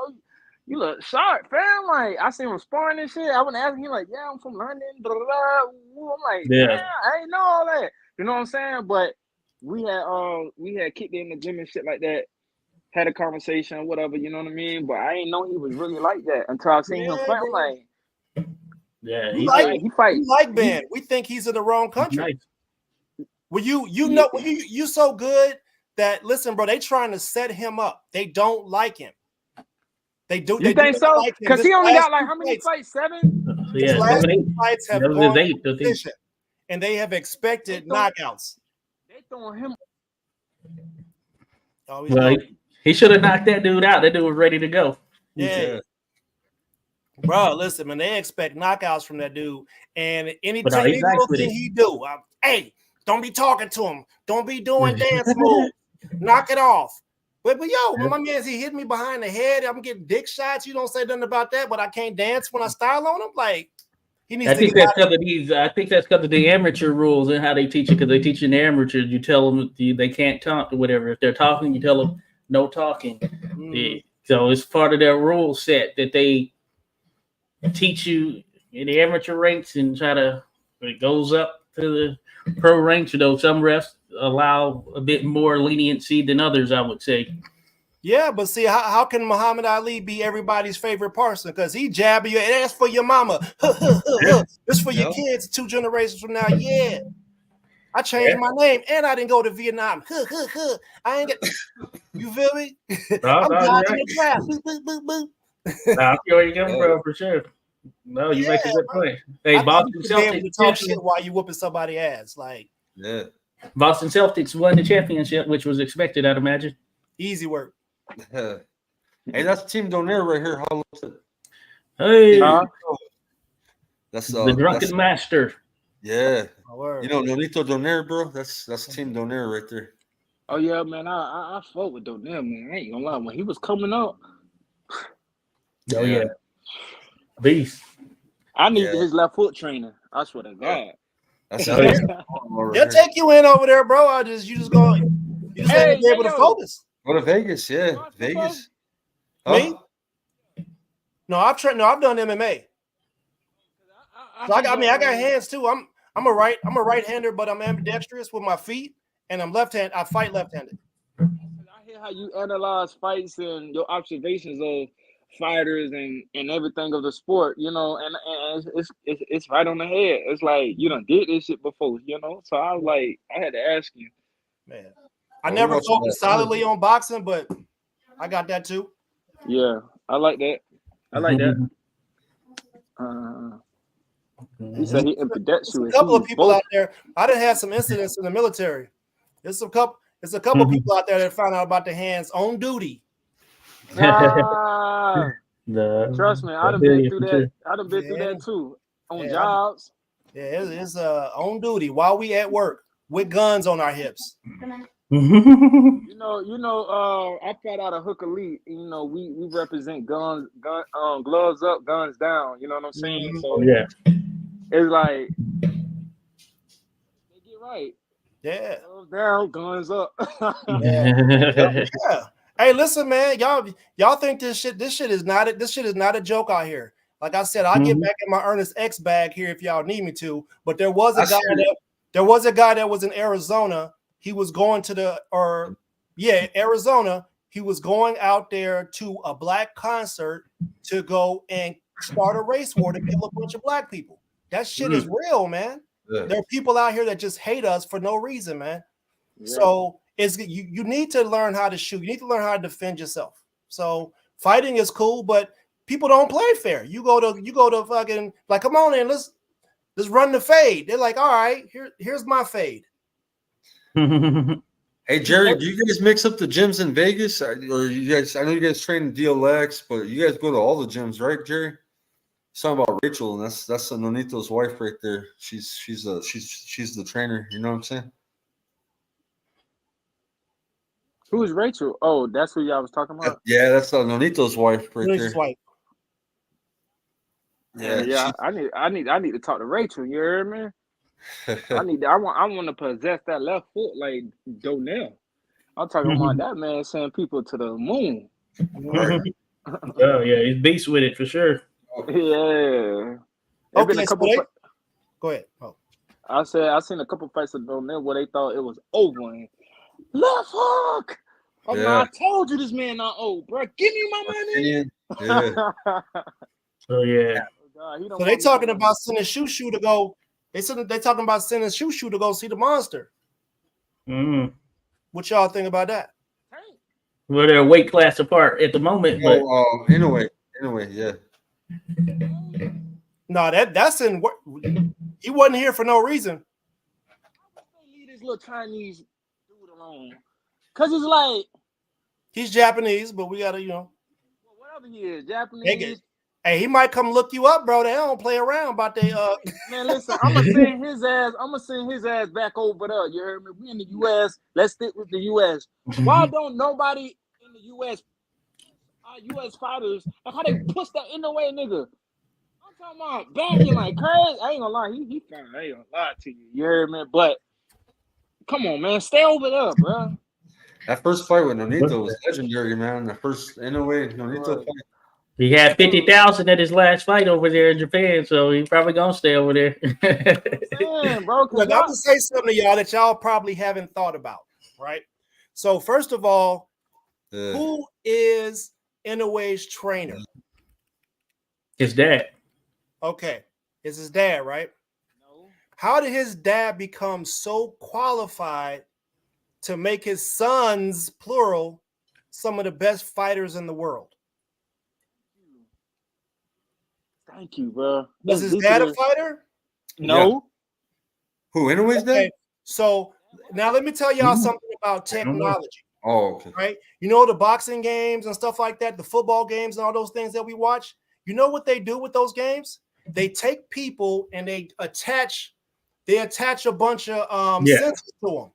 And they have them do their things, right? So you can take a boxer's own movements that they're giving away. It's like giving away the recipe, like black people gave Koreans the fried chicken recipe. You're giving these people the recipe. They can go and take that and do a simulation of what you're doing against somebody else and have AI come up with a game plan to whoop your ass. What? Y'all ain't hearing me. I'm talking about technology, artificial intelligence. Wait. Hold on, cuz. So you saying somebody can hook up some shit to me? They do it.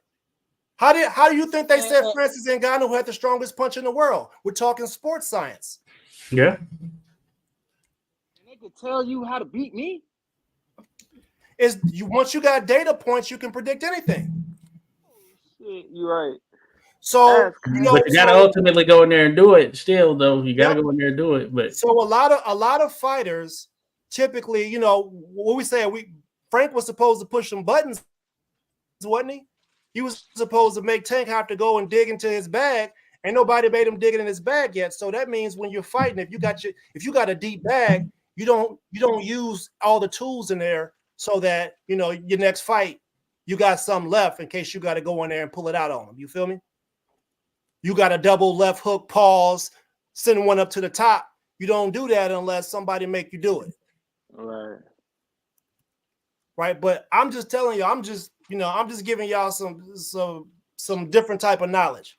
So like I said, when people voluntarily go to these sports science clinics and they go and do these things for video games, they can simulate what could possibly happen in a fight. Look, where Indoa is from, in them type of that country over there, let me tell you something. One, they already on a different type of mind frame atmosphere because just from a young them kids over there, they don't have janitors in their school. They have them kids clean up. So as a young kid, they already know how to do dependable shit. Like, when they in gym classes, they don't just walk the track twice, come inside, do a little.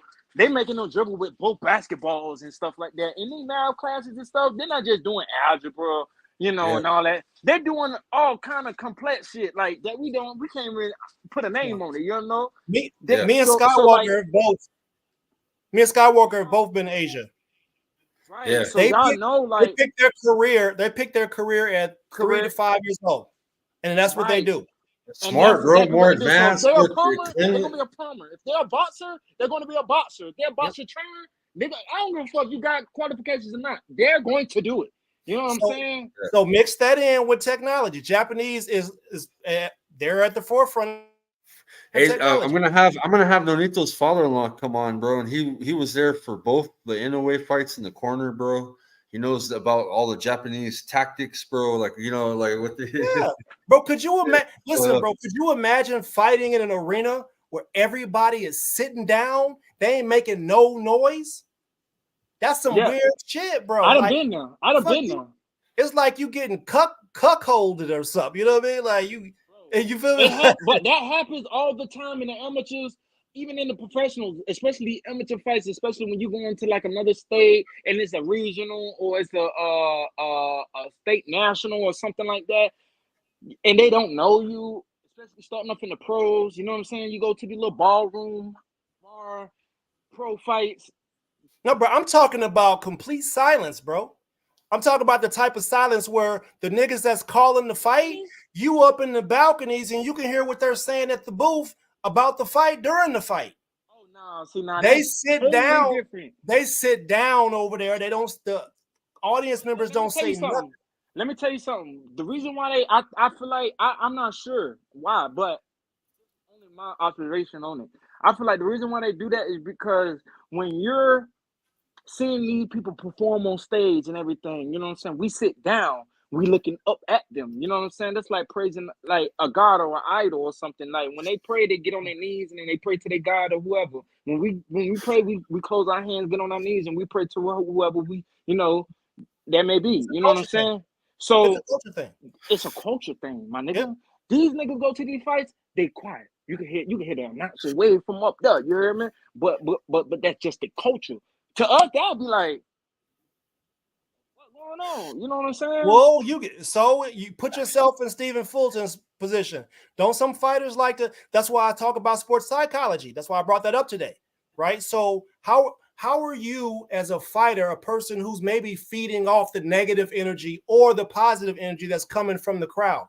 Sometimes the negative energy might make you be like, all right, man, fuck him. I'm gonna keep whooping his ass.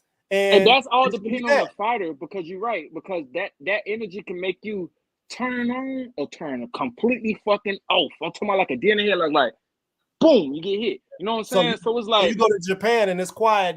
What you gonna do? By me knowing me as a fighter, if I would have went over there and they all quiet, I would have felt like they trying me. I swear to God, I would have felt like y'all trying me, because it's not no coincidence that I got the opportunity to fight this nigga, this idol that y'all praise. Okay, cool. So now I'm gonna step on this nigga. Now y'all make noise. They are trying you. You better believe they don't like you. They are trying you, and they want their guy to win. So you are being tried, and you make sure you bring your own water, bring your own chefs with you. Yeah. Poison your ass. Hey, you see where you feel me? You hear where I'm going with this? Hey, they make you have the shits right away. They told me that when I went to the Dominican Republic. That was like, I was recording. I'm like, ooh, this shit crazy. They're like, no, Papa, put your phone down. They don't do that here. Don't do that here. You know what I'm saying? Some Visine in your shit, bro. They'll squirt some Visine and give you the shit. They're like, you're American. They know you're American. You look rich to them. Like, no, like they come take the shoes off your ass. You they send some of them shorties up to do their dirty work. Mm-hmm. It's like that, man. So you got to be careful in this game. Well, just being in the industry of being publicized or glorified or idolized to a certain standard. You know what I'm saying? Like us boxers, artists, and baseball, basketball, football players. You know what I'm saying? We all got to be aware of these type of things, because it being incidences and situations we could bring up or look up that athletes sleep with a girl, she scream rape. It go from back in times. Like even rappers done did it. You know what I'm saying? Yep. Girls scream rape. So these are some of the things that we do need to be aware of. You know what I'm saying? Because in this sport, who's doing it? Who's doing the education? Who's warning the Deontay Wilders about the I promise you, all these fighters, they know about this. All these fighters know about this. The fighters, the people, and everything. You know what changed people? It's money, time, and space. Once you have money, and you got the room to do that.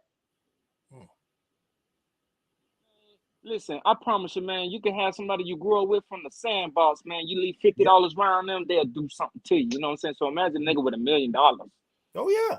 With time, space, and opportunity, man. It's a setup. You'll be somewhere, you know what I'm saying, or be in a situation, you looking like a deer in the headlights.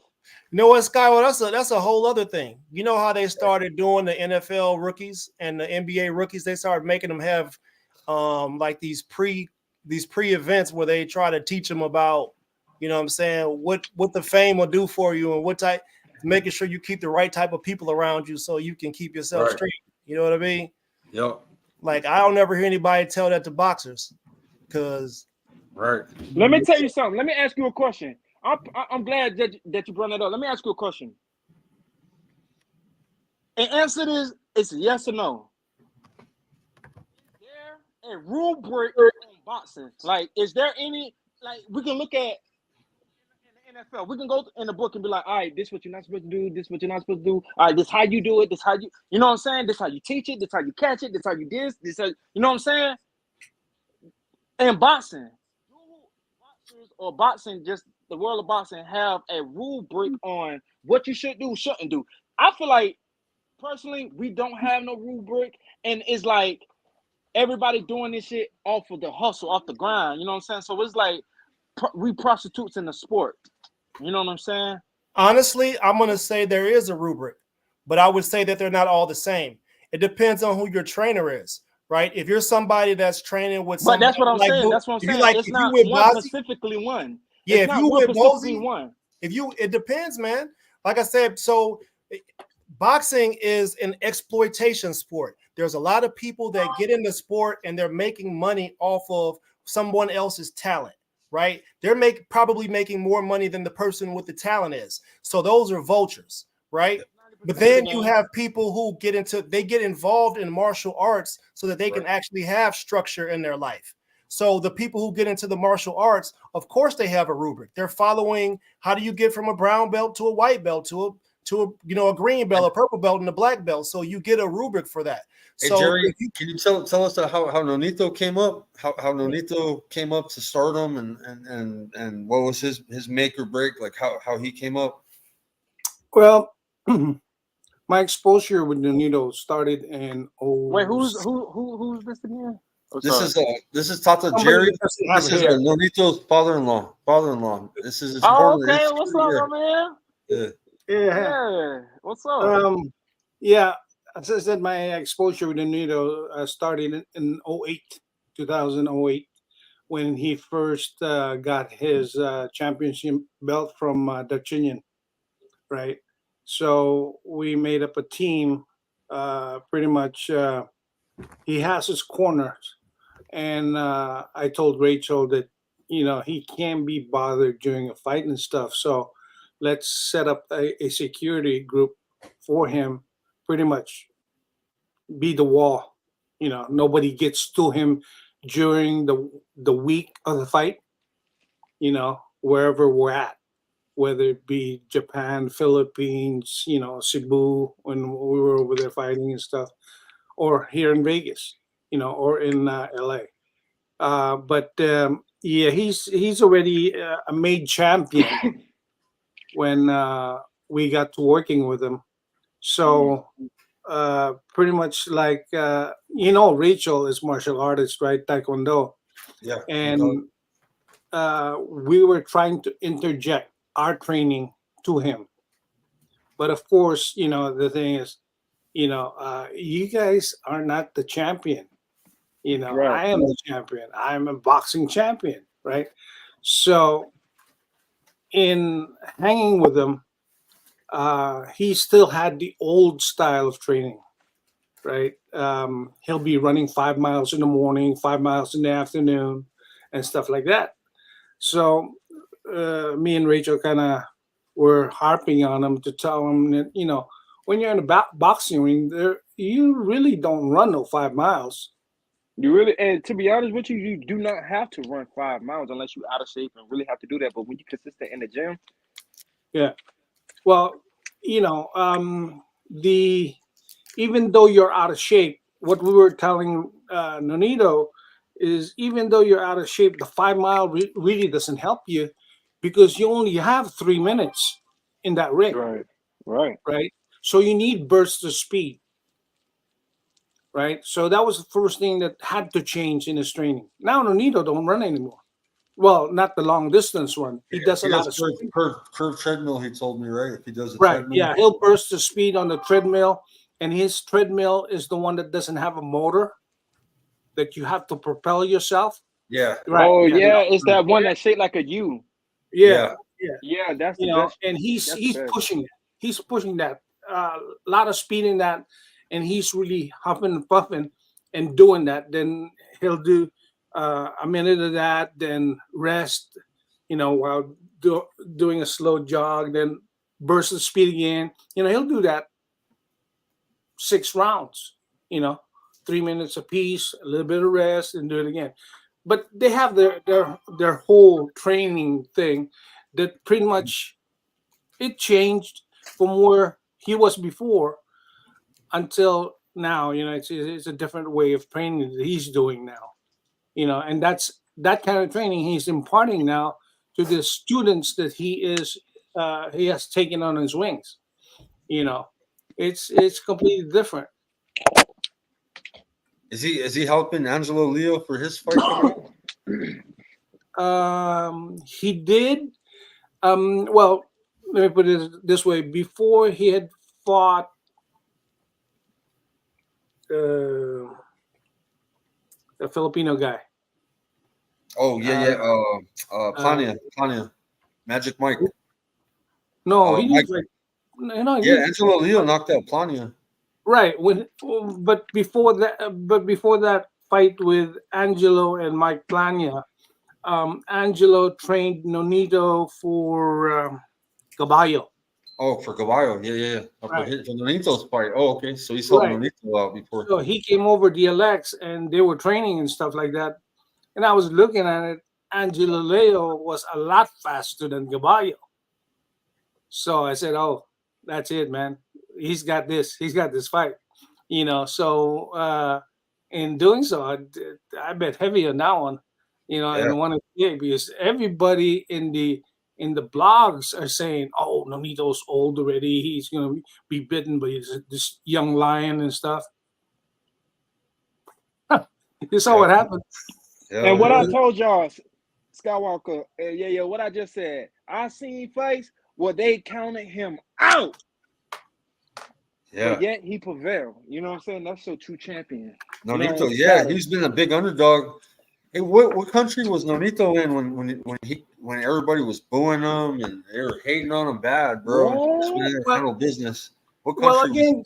When we were in Houston against Jorge Arce. Yeah. When they announced his name, everybody was booing him. But when he dropped Arce, I think on the 2nd or the 3rd round. Yeah. Nonito. Nonito. They're yelling. I think Nonito was telling me he went somewhere in Latin America. I forgot. What fight did he fight? He fought in Argentina or? No, I think that was Casemiro. But no, it's mainly Philippines, Japan,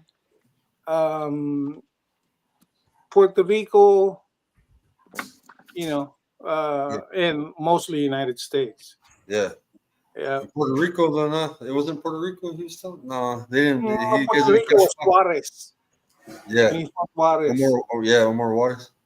Mm-hmm. Yep, that was a good fight. Oh yeah. Then Skywalker. What's up, HollowTip? Let me ask you something. You see my fight with Gary Juan Carlos Pena? The last fight? Or no, your fight before that? Yeah. I haven't seen it, bro. I need to go back and look at it. I got it. I got the It's a first round knockout, right? Yeah. No, it's the second round knockout. Second round, okay. Yeah, I seen you got a stoppage fight before. I hadn't seen it though. Hey, Dr. Jerry. So when you guys go to Japan and stuff, what kind of tactics can you tell Ernest that the Japanese? Because Ernest is all about politics, about fixing boxing, about boxing being crooked. Tell him all the things they did to Nonito when he went to Japan to fight Inoue. Oh, they just tried to pull some fly shit at Country Box too. Oh yeah. So hey, plead the 5th. Don't do it. You still got work there. Yeah. You're right. Shout out to Country Box, man. Well, for us, I mean, if he ever gets a trilogy with Inoue, it'll be here in the States. Oh, that's perfect. That's perfect.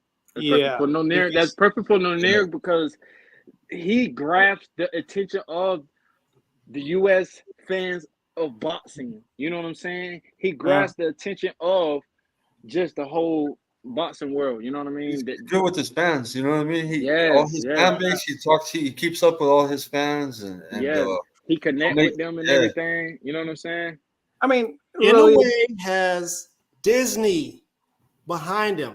I don't. You guys talk your shit, y'all still ain't hearing what I'm saying, bro. They brought a dude to America who doesn't speak English and put him on somebody else's boxing card to make it so that they could feed the American public that this guy is the pound for pound best in the world, when the guy who is number one hasn't been dethroned yet. Inoue has a freaking monster promoter behind him. That means something in the game. But they do that with Canelo, with Spanish fighters. You know what I'm saying? Well, they don't do that with Jamaican fighters. Well, they don't do that with fighters from weird countries. Tyson Fury also had that monster behind him in America, in Vegas. Yes, and he's with a stateless person and Anthony a gypsy. Joshua. He had a gypsy, right? So you have to give some sort of credence to the person that's being represented by that conglomerate. It means something. That's true. That definitely does. What do you guys think about Richard Schaefer? Ellerby's out, man. Richard Schaefer's the new partner of Floyd Mayweather. Is that gonna impact Nonito with the big fight coming up, Dr. Jerry? Hey, let's ask the man right now that work with No now. Is it gonna work for him or not? Well, between Nonito and Richard, they're talking about the contract that is supposed to be released. When it's okay to be released. That's all I could say. He's shooting for the 115, but pretty much he gave Bam to fight Estrada. He didn't get in the way of that because I don't know if you know that when Bam was not a professional yet and was a little kid, he worked out with Nonito. Nonito took him under his wing, HollowTip, since he was a little kid. Well, he's with Garcia. He's with Garcia, but being that he's close to Nonito's close to Garcia, there had been chances where they could have matched up against each other, but Nonito called out Estrada at his last fight. Remember when he fought Chocolatito? He was at the fight and wanted the winner, and then they kicked you guys out of the ring. Remember that shit? Yeah. I was telling Nonito, you know what? There's drama with that shit, Ernest. They kicked Nonito out, bro. They were all like trying to throw him out. He's like, fuck that. I'm over here to call him out. You know what I mean? Like, I like that. Yeah, that's Yayo style right there. Yeah, El Gallo, El Gallo's last fight with Chocolatito, if you go back to it, you'll see Nonito in the ring, getting there, calling him out, and then security's trying to throw him out. Hey, all drama broke loose. Rachel's what's your Instagram?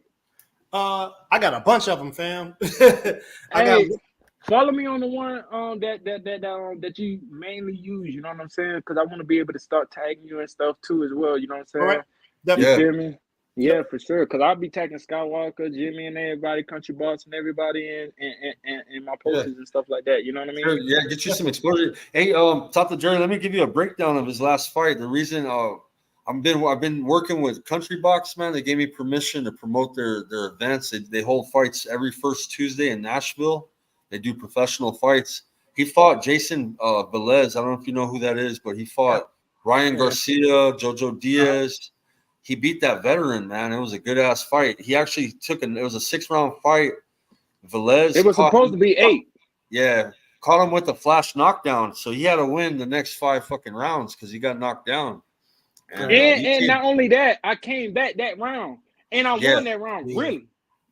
It could, I won that round. But we could be even because of the knockdown. It could have been scored even, or it could have been a 10-8, just the way the judges, it's a knockdown, but But it was a good fight, bro. And he went in with the veteran looking good. So just giving him some promotion. He had the best fight on the card that night. So I brought him on for an interview. And we're gonna get him some custom gloves. I have a partner. We've been helping fighters, Dr. Jerry. We're making, and this is something that I want to get with Nonito, is my friend has a boxing brand company, and his gloves are allowed at Country Box. He's not approved everywhere, Tata Jerry. Of course, you know how the glove game goes. Yeah. But he's And approved. Nino's got a brand too. Yeah, he's approved, but he does a lot of apparel. He does like trunks, shoes, equipment, even for trainers like mitts. I'm gonna get mitts from him. I'm gonna start doing mitt work at my gym, man, for the kids. You know, I'm gonna start doing that more. And he's like a boxing arms dealer. He was just on the show. I wear his brand. It's called Pro Se. And so what I'm gonna start doing is equipping these fighters that need shit. If they need gloves, training gloves, they need shoes, they need an outfit for their fight to look nice, you know, stuff like that, man. I'm gonna do, and the way I'm gonna raise money to purchase everything and ship stuff is I'm gonna get my friends boxing gloves and I'm gonna send them out to the fighters and try to get autographs, because 100% of that raffle for that glove is gonna go to a fighter in need. You know what I mean? Like a fighter in the Philippines, like Vince. We sponsor Vince here. We raise Vince thousands of dollars, bro. Since we've sponsored Vince, I send about 250, 300 at a time to the Philippines for him, you know, to go buy food, to get shoes. And that's all coming from channel donations. That's not people getting anything, you know, not getting any kind of memorabilia. And I think since we have connections with a lot of fighters, I think that we can create something that goes to the fighter 100%. You know what I mean? Like we're not benefiting nothing. I'm benefiting from the content. If I'm going to tell the truth about it, I would benefit from the content. That's all I'm benefiting, right? And it's all coming from our heart. You know what I mean? Like we all want to help fighters. I helped out another fighter, our amateur fighter. She's going to Kansas, so we raised money for her. So I've been doing stuff with the channel, bro. Instead of like, you know, just talking shit, being stupid on here, I'm trying to do something that helps the fighter out. You know what I mean? So, You guys nonprofit? I want to start it, man. I'm gonna get this all legit, man. Do a nonprofit, and if I can get fighters to help me kickstart it, man. Like if I can get Nonito or I can get I know other fighters too that would help out, man. And I'll do it on the channel. I have a little wheel that I spin, so people that donate, all the funds, you know what I mean, are going to be there for the fighter, and the money will go to purchase the whatever, you know, the gloves, the shoes. We'll straight ship it through Pro Se, my friend. We can purchase everything at a cheap cost, Calbo, because everything comes from Pakistan. Hey, so. Calbo, let me ask you something. How you feel about everything that Skywalker is saying, you know, and how you feel about him trying to really establish this network, and how do you feel about him really trying to help out the fighters down to from the amateurs all the way up to the pros, and trying to really establish his whole brand, and also not only his own brand, push Pro Se and fighters behind the sponsors that's coming from behind Skywalker and whoever. How do you feel about that? Well, I think you got to pretty much concentrate on a single thing first. I mean, if you want to go through the boxers first, and promote them, get that push going and stuff, then you interject that Pro Se brand into the thing. You know, slowly build the thing together instead of going at it en masse and not really be able to focus on one thing. Like, I don't have anything negative to say about you guys helping out Vince Paras, but understand that in the Philippines, you're helping this guy, but other people around him is gonna, extend their hand out. So it doesn't really end up through Vince. He will just get a small amount from what you're giving, because people the manager tend to get in there first before it gets to the boxer. You know, I don't know if you are familiar with the story with. Very familiar with how they get down over there. Well, I've had conversations with Skywalker on the side about that. Yeah. You don't want to waste money. Wait. About what? So listen, man. Again, it's a culture thing. Not everywhere in the world is set up for success the way we are in the States. So in the Philippines, in a lot of cases, I don't want to make this sound bad about the country, but the women typically go away and do work and send money home, and there are a lot of men that are there really with the kids. It's been that way, and we saw that when we were in Korea. We've seen it when we've been in other countries. You always find a lot of Filipino women out there really working their behind off to take care of their families. You know what I'm saying? So people, they don't have opportunity the same way we do. Like they're still using like internet from the 1990s. Yeah, our money stretches out there, bro. Like when we send Vince 250, 300, that's a lot of money out there. You can do a lot with that shit. And people are exploiting them. So a second ago, I was showing you like crystals and minerals and things like that. People go to the Philippines and they exploit them for their gold and their other minerals there, and they take them and do other things with them. They don't benefit the actual people that are there in the country. So it's like that in a lot of places. So when you get somebody that could be successful, like a Manny Pacquiao would probably have like a whole city on his back, bro. Like, you know, if you get $1,000, right? $1,000 is like 100,000, right? So if you imagine what $1 million could do over in the Philippines, you get what I'm saying? So then you get a bunch of people around you, and they always got their hands out. It's the same situation applies in the States. When you come up, you got a bunch of friends that was never there with you to begin with. Right. Yep. And that's why Nonito has a whole fan base of people that so far Vince is being. Let's not go there, bro. Vince is being protected. He has some people that have been with him right from the gate. Yeah. And he's rocking with them, and we're just trying to make sure that he has what he needs in order to make it. Like food. Sometimes he's hungry, bro. Like you'd be like, damn, bro, I don't have that much food, and he's telling the truth.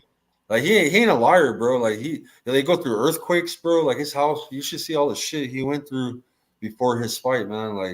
Like they had mad earthquakes, bro. I thought his whole village was gonna go fucking. His mall fucking was shaking.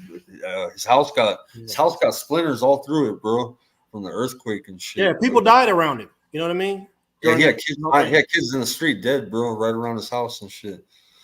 But you know, so just that's kind of so us being able to do something for him, and him, you know, him being able to eat and get through his training is something that is not just something we want to do for people in the Philippines. That's why when we speak to people like you, we understand that when you're training, it costs money to eat. It costs money to get to and from. It costs, you got to pay.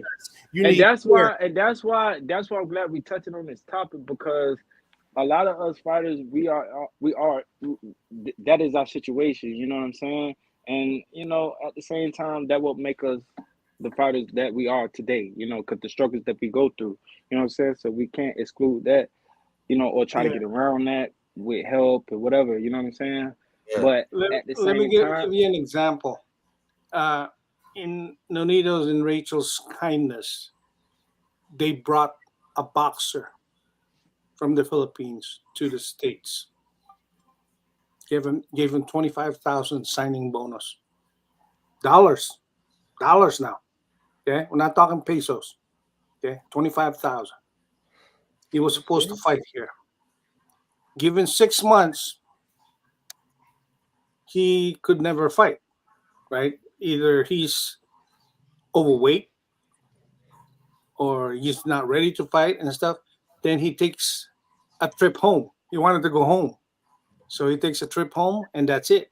Never saw him again. Goodbye, 25,000. But that's what I'm saying. You know, even though, you know, you show your best, they always got that behind the back voice that's talking to them that they could do this, or why didn't you do this? You know, so that they could get more money out of you. You know, but I've seen Vince, I've talked to Vince, and person to person, he's fine. There's no problem. It's the people around him that's going to. That's why my coach be pushing me. Like, he be like, man, I can't wait till we get some sponsors. I can't wait till we get some sponsors or something. You know what I'm saying? Because when I look at like how much like these coaches try to help the fighter be okay, at a certain point, it get to a point they can't do it, you know, no more. And you know, the fighter's left to fend for himself, and that can cause him to stop boxing because he got to go work and survive. You know what I'm saying? Joe Smith is an example of that. You're a Because pro now? I'm a prime example of that. I swear to God, bro. It be times where I be like, damn, how I'm gonna pay my car on, how I'm gonna do this, how I'm gonna do that. And these are the things that fighters are scared to acknowledge or whatever the case may be. But at the same time, my coach always let me know, stay in the gym, stay in the gym, stay in the gym, stay in the gym. Don't go do stupid shit or what you wanna do or whatever you think you can do or whatever you done did. You know what I'm saying? He don't Right. want to know none of that, but he just let me know, don't go do that. You know what I'm saying? And your blessings will come. You feel me? Yeah. Like, Man, it's a dirty game out here, bro. it's a Listen, dirty, we got game, people right man. now in America that are preparing for the Olympics. They are the number one athlete in their event, and they have no sponsorship. They're having to pay for their own way out to Oregon. They have to stay there for 2 weeks. Right. You know, they can't. They're supposed to go fly And overseas. that's me. That's me, man. Like, There's a lot of bro, like outside of like you can have somebody getting you fights, getting you this, but outside of the ring, you know what I'm saying, is what make the fighter inside the ring. You feel me? Because he could be taken care of in the world of boxing, but when he leave outside that gym or out the world of boxing and he go back to whatever his address is in the hood, it's over. See, Cowboy, I like I said, I go and I mine minerals, I go find crystals and gemstones and things like that, and I sell those things. The money that I get from them, that's the money that I end up giving the Skywalker and stuff like that to send to Vince. So hey, honestly, bro, there's people with good hearts on my channel, bro. Every time I raise money, it's the channel doing it, bro. People think it's like I'm coming out of the pocket 100, 200. No, I'm just matching what people are throwing. And we're able to do that. We've done it lately. We've been doing submission videos where they got to submit a video, talk about why they need some gear, where they're going to talk about their upcoming fight, what got them into boxing. We've been doing like professional videos. It's part of ProSay's Instagram. You can check it. You've seen some of them, right, HollowTip? Some of the winners that we've gave uniforms. We've been giving amateur uniforms to amateurs, but they got to put in a submission video, and But we've look, been Skywalker, not for nothing. I promise you, you heard me. Listen, man. I went through my whole career without no type of real sponsor. It was all off the strength of my hustle, somebody else hustle. You know what I'm saying? But far as like an actual sponsor, and that's consistently and it's coming in, I never had that. I don't care what you win or what I won. You know what I'm saying? Or where I've been. Yeah, I don't know. You know what I'm saying? It's coming, bro. It's coming. People are taking notice. You just fought a veteran, bro, and whooped the shit out of him, bro. You came back and won, so you just got to keep doing it, bro. That's how it's gonna happen, bro. You'll catch a break. You pro? Oh yeah, he's pro. Yeah, okay. I got 15 pro fights. I'm 12-3. Okay. 4 knockouts. Understanding that, do you have a contract with your manager? Yeah. You do? Yeah. In that contract stipulates how much he get when you make this certain amount of money. A certain amount, right? Yeah. Okay. All the other people on your corner, do you have a contract with them? No. Okay, so what's gonna happen when you win certain amount of bucks? Like, see, look, the people in my corner isn't like anybody that, like, you know, like somebody in the boxing game and I had to get to know and all that like that. You know what I'm saying? Who in my corner is Leonard Lee, you know, and Ruben. Ruben is, you know, an assistant trainer at the gym, and Lee is, you know, obviously the owner and the head trainer of the gym, you know, but we have these type of conversations, you know what I'm saying? We have these verbal agreements and all that up until it come to a point where I have to put them on paper, which I don't mind, and we have spoken about that. Like, when that time comes, that time will come. You know what I'm saying? But far as right now, you know how the game go when you're trying to make it in this game. You know what I'm saying? I'm not going to say too much, but, you know, sometimes to be the A side, you got to give up a little bit of things. You know what I mean? But at the same time, we should still be taken care of. You know what I mean? Let me just interject this, bro. Your position is a pro. Yep. You don't give it the chance. Yep. Right? Because as I said, if something happens big with you, Those guys are gonna, hey, I help you 5-10 years. What am I gonna get? Right? Nah, it ain't been that long. No. But what I'm saying But I see that what can you're saying. happen. That can happen. Ask Skywalker about Nonito and his dad. Oh yeah, that's some drama right there. Hey, he giving you game. Hey, he giving you game, man. That's what I'm saying. Yeah. You see me? He's been through all this shit, bro. Hey, I don't fix the chair up and shit. No. You know, yeah. He giving you game. The first thing, because you know, if your brain is fucked up, you go into the ring, you lose the match. It doesn't matter how good you are, you're gonna lose the match if your brain is fucked up. Because one of your corner goes, "Hey, bro, what about my pay, man? I haven't been paid." That's gonna fuck your brain up when you get into the ring. You don't need that. You don't need that. Get that thing set up. I mean, well, you don't know Rachel, but if you get introduced to my daughter, she handles a lot of contracts for boxer. One time, fucking 11 o'clock at night, some boxer would call her up. I'm in the process of negotiation, my contract and stuff. Could you read this for me? So Rachel skims the contract and says, wait a minute. You're signing a contract here that says that if you win a championship, your contract gets added another 2 years under this signature. You shouldn't sign this. That's right. Because they try to slip shit like that in. Right. You know, so you got to protect yourself first, especially if nobody is on your side keeping an eye on you. Because, you know, if Skywalker is saying how good you are, I would say within the next 3-5 years, you'll be up there. Yeah. You just got to have this. I've seen Vince, and look at where Vince is at. Vince is number 2. The first time I saw Vince was in the Philippines when Casimiro fought. Yeah. 5 years.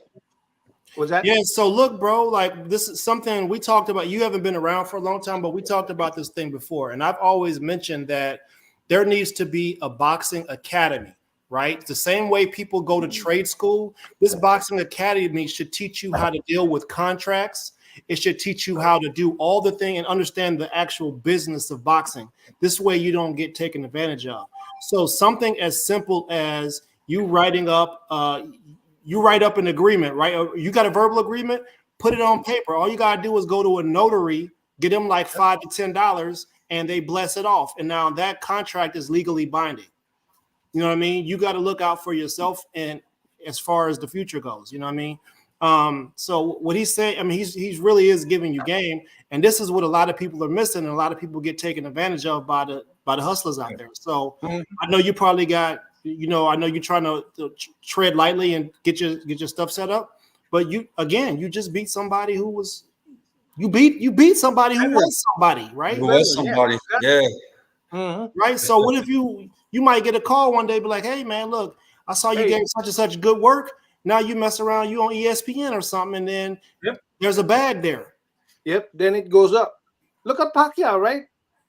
He was nobody when they brought him in to fight La Dueba. Yeah. Fucking he wins that shit. Now his star is rising. Yeah. But of course, the people that's around him had fucked him up, right? Money wise. Yeah. But he still made his millions. And Skywalker, remember what I said earlier? Like, you could be around and be in the best position, you know what I'm saying? But the number one thing I always see that fuck up relationship, households, marriages, relationships, contracts is money, bro. Yeah.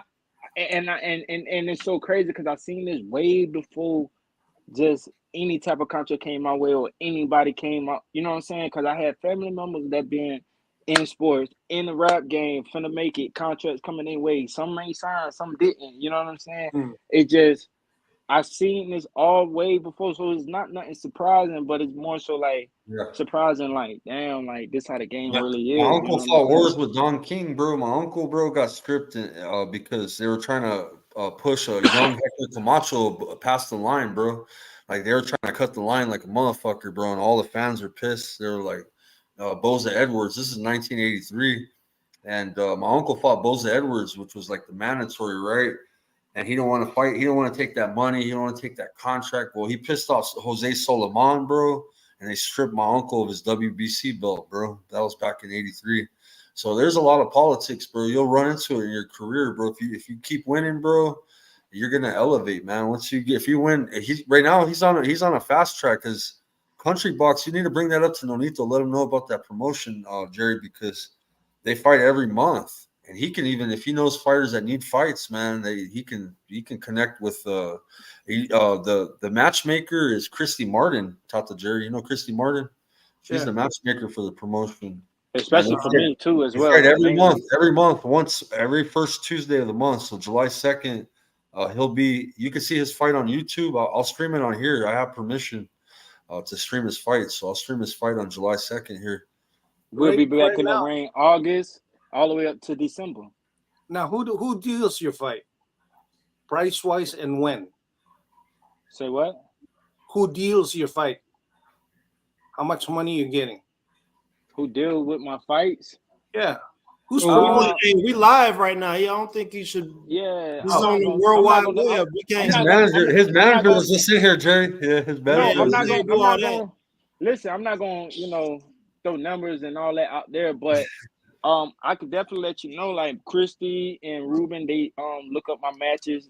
They look for my opponents and everything. You know what I'm saying? And my manager, we handle our business as far as everything else on the back end. So get everything in writing, bro. Yeah, I have to get you his number, man. You get stuck. Yeah. We can't put all this information out on the World Wide Web. He might be like, yo, come out to Vegas. No. I'm gonna be like I'm gonna be the new Al Heyman. I'm gonna be advising people on the side. Be like, hey, Jerry knows everybody. Jerry mingles with all the fucking top. Yo, he's there VIP, man. We'd be there sitting. Last July, yo, HollowTip. Last July, I was sitting with Spence and Tata Jerry right here, bro. And next to me was Kenny Bayless. You know what I'm saying? Like I'm in there with the stars, bro. Yeah, dog. Spence. Yeah. But Yellow Beezy. I didn't even know who he was, bro. But I was chilling with Yellow Beezy. I seen Frank Martin fight HollowTip. Out of Texas. Yeah. And then we went to go hang out down in the bar, bro. I got kicked out because my kids, bro. But Ugas, bro. Ugas was in there, and who else was in there? Jesse. Jesse Vargas. Yeah, Jesse Vargas. Yeah. Skywalker, the only dude. Rolly was there, bro. Yeah, bro. It was just there with the stars, bro. You know what I mean? Skywalker. I wasn't gonna step in when security went up to you, man. But yeah. I like that. Yeah, man. But definitely, man. Like I say, hey, listen, you see what we doing over here, bro. Definitely, and I like the relationship that we building though on this platform. You know what I'm saying? Especially outside of this, because once you help somebody, it goes from business to personal. You know what I'm saying? And we just continue building that personal relationship, man. I see. Hey, man, listen, don't get it twisted, bro. If you fighting somebody I think gonna beat you, I'm gonna pick them. That's hey, you're not wrong for that. Listen, I done had amateur fights where my people thought dude was gonna win. I done had pro fights where they thought dude was gonna win. Just my last fight, they thought dude was gonna win. The fight before that, they thought dude was gonna win. Yeah, you're an underdog in this last fight, bro. You were the underdog. How much you weigh, bro? How much you weigh? 135. Okay. I just want to make sure I'm on record with that. So y'all know I keep it real always. It don't matter what relationship I have with someone, I study fights and I pick fights based off of skills. Yeah. And if I have to pick against a friend, I'll be like, listen, man, I'm going with this guy because I think they do such and such and so and so. That's it. And that's just a real aspiration that you should throw out there to somebody that you personally know. Because but it's some fighters out here that if they think you're your boy and you say they ain't gonna win, that's a conflict with them, bro. Listen, I done seen it. Like I'm the type. I'm like, listen, boy, he ain't gonna win. Listen, I'm gonna tell you why. This is why I feel like, you know what I'm saying. But I'm the same way. Those are the people you kick out of your corner. Exactly. Hey, Pops, could you pick against Donaire? Me? No. Okay. Even if you thought he was going to lose. In 08 was 36,000 for me. Woo! Okay. Yeah, that's how But much you lost. Caballo,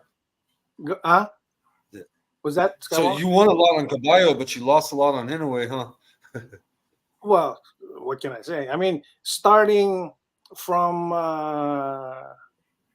not Frampton, the other English guy, the guy that had a back problem.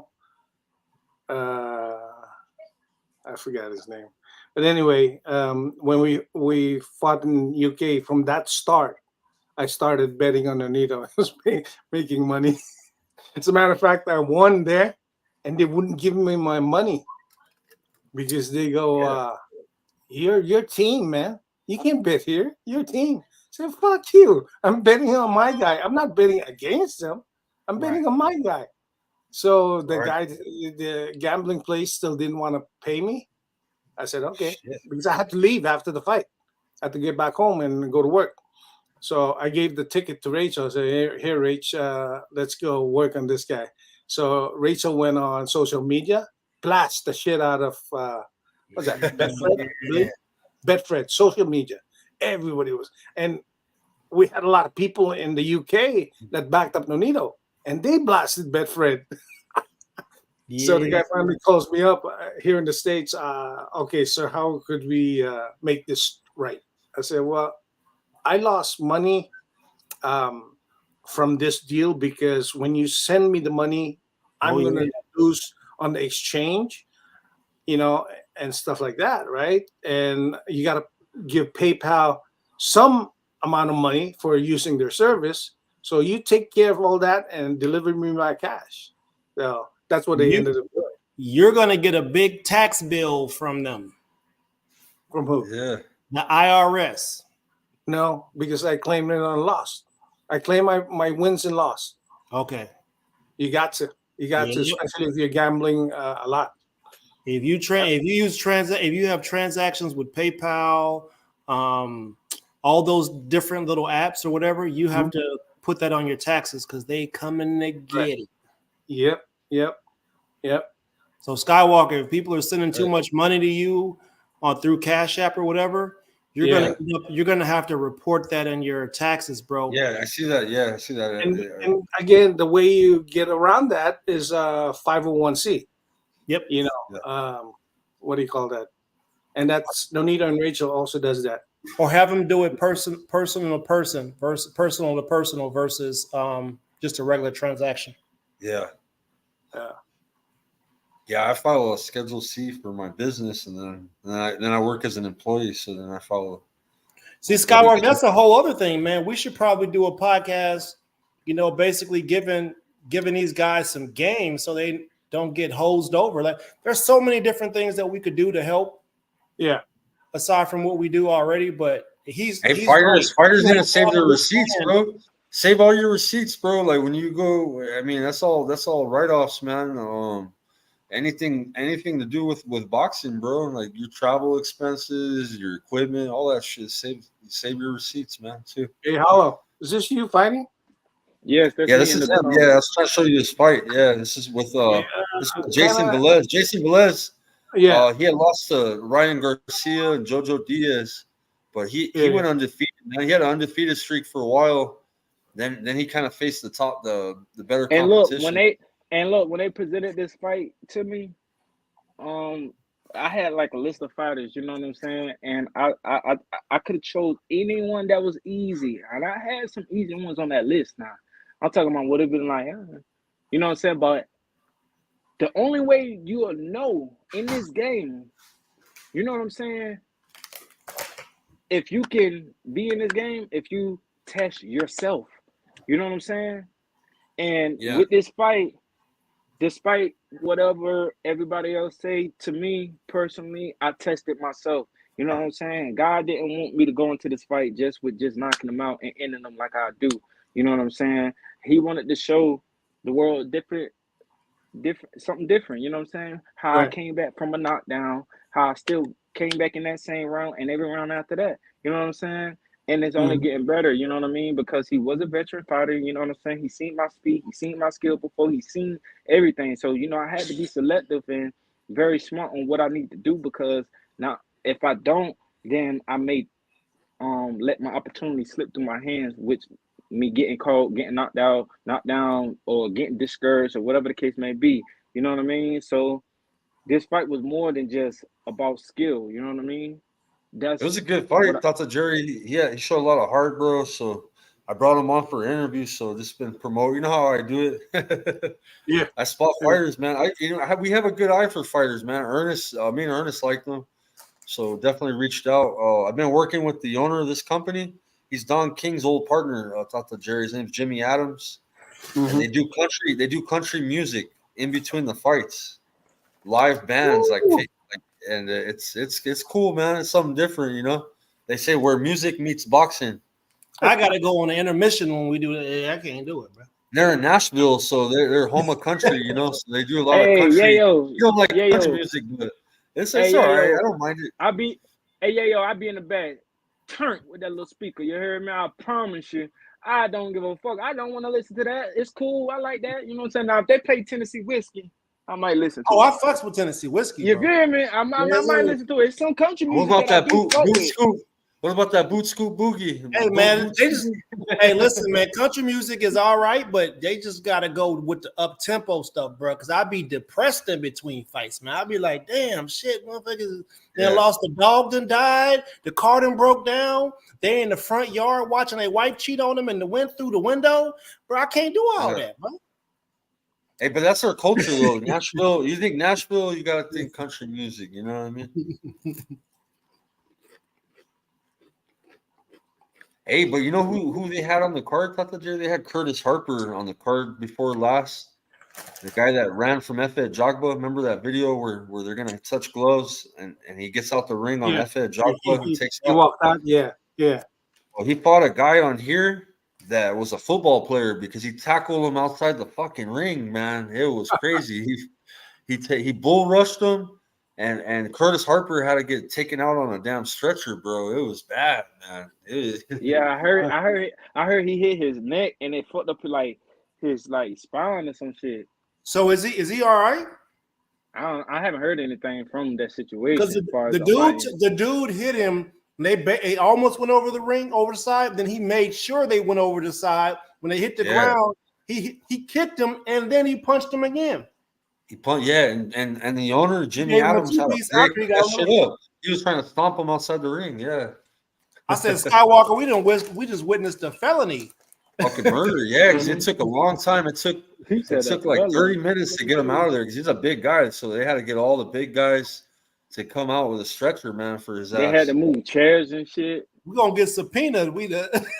Oh God, especially if he fought in some pro say. Yeah. And see, my friend that has the boxing brand, Tata Jerry, all his gloves are used over there, man. They use his gloves and clothing and stuff like that. He does gloves up, gloves down, or was it gloves up? Man, we're gonna write this shit down for Skywalker, man. Yeah, he does a bunch of promotions. The nickname man. wrong. Yeah, CES. There's a lot of small promotions though, man. And you know, shit, they're on Fight TV. They're being broadcast. Nonito's got the one in Miami. Yeah, he's in Miami right now. Oh no, not yet. If he's in Miami, he on a boat. Oh God, baby. Yeah, he's going to pro box. He's going to pro box fight. Yeah, he's doing that. He's contracted for I think 4 fights. With pro box or no? He was doing DAZN, right? Yeah, DAZN, and also what's the one? There's one in Stockton, California. Marv Nation. Marv Nation? No, that's all right. Yeah, I didn't go on that one. I went to the one in Miami. He's doing the one with Jake Paul, man. DAZN MVP. That's the most valuable, most valuable promotion. Yeah. And Nonito's a good commentator. I was supposed to fight. I think Velez on Tyson, Jake Paul on the card. They had to swap him out. They had to swap him out for you since you beat him. To be honest. See, Don King Promotions, Tata Jerry, and Country Box. This one that he fights on, it's a brother. It's a brother sister company because when Don King does his promotion, they use all his commentators, all the Country Box people goes out there, and so they're really good old friends. You know what I mean? Him and Don King. What they need to do is take them ring girls that Don King had the Adrian Broner fight and send them to pro box. That's what they need to do. Yeah, they had the Russian at the Country Box. That all they had was Borat cousin, but them girls that Don King had at the AB fight, boy, hey, they rival the ones that's on pro box. Because it's Florida. Yeah, that's the Florida, man. That's why it's in Florida. And them girls like they was human traffic, bro. That was dope. At the Hard Rock. Wait a minute, how you lose your balance throwing up? Yeah. He's just feet together. I think I tripped over his feet or something like that. Or he kind of like moved in or something like that. Yeah. He was doing like little tricky shit. Like when he close, like he hit my hip. I'm not gonna lie, like I think round one, he like threw like a right hand. Or it was a moment in the fight where they were like, okay, touch gloves, no harm, no foul, whatever. He hit my hip. Oh my dead God. leg. You had a dead leg, huh? What? I really fought with one leg. I swear to God. that leg was dead. But that just the smaller veterans, little things that, you know, he done been in before. You know what I'm saying? Like he hit the hip. I was like, okay. You got to be a student of the game, bro. You got to watch. You got to watch all types of fighters. Canelo does that, man. He throws a kind of over the hand down punch on the hip. Boom. Yes. Bro, I'm talking about, wow. Bro, that shit hurt. That leg dislocate. That shit hurt. Yeah, that left hook is coming, bro. As soon as that leg die. Yeah. What you chewing on? Man, I be hungry, bro. I'm 6'2", about 240. She's from Russia. Look, they got the Russian. They got the Russian, Jerry. Look. I be grubbing, bro. You feel me? I thought that was Vince's girl. Oh. Hey, Vince don't be playing around. Hell yeah, 86. We're still live on your channel, brother. We got Nonito's father-in-law Jerry in the house. He's studying. Oh, he's coming. He's right here. Oh no, Vince is coming back. Yeah, I ain't gonna lie, bro. I'm over here. I'm smashing this cheesy enchilada dip. This is my first time. Hello, look at your stance. Hello, look at your stance. You're on one line, man. Hey, look who's here. I got the number 2 WBA flyweight in the world right here. Number 6 IBF flyweight in the world right here. I got Vince. Hey, Papa Jerry. I told him the same thing. I told him the same thing when we was watching the fights. Hey, Hermano, check out my friend's fight. This is Tobias right here. This is Vince right here, Tobias. You didn't meet him. Tobias. No. Mano, I'm going to... Kuya Jerry, kumusta kayo, kuya? Magandang araw dyan. Ayos lang. Next week, uwi ako dyan. Ingat po. Happy safe. Nasaan ka ngayon? Sa bahay po. Mama, pupunta ako ng gym, mag-ensayo. Oh, okay. Hermano, I'm going to Manny Pacquiao's gym tomorrow. Oh, you're going to Manny's? Nice. You're going to take the gloves to him? We made Manny Pacquiao special gloves, yes. Jerry. We shipped them to the Philippines. Hey, what's up, my man? My speaker was on mute, man. Oh. We just made a gift for him. You know what I mean? We know he's not going to use him in a fight, but just a gift for Manny Pacquiao. Damn, that's what's up, man. You going to Pacquiao gym tomorrow, you said? Pac-Man. Tomorrow afternoon, after my training, because yesterday Manny Pacquiao arrived in Jinsan. Nice. Oh yeah. Hey, that's hey, Manny Pacquiao from the same hometown. They go to church together. yesterday, hermano, Manny Pacquiao's eldest brother birthday, but I can't go because do you know, Manny is always night not ano nga sa taga sa English yung kwan ko yung nagpupuyat ba? Tight, mahigpit. Ang ibig sabihin mahirap ang pera. Mahirap ang pera. Hindi, matagal siya natutulog. Kapag hindi ako pwedeng tumatagal doon kasi hindi siya matagal siyang natutulog ba. Pupuyat siya kapag pupunta. Bukas pupunta ako sa gym. You don't sleep.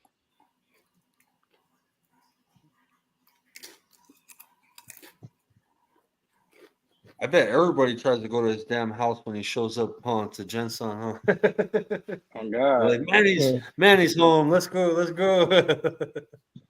What? They be turned.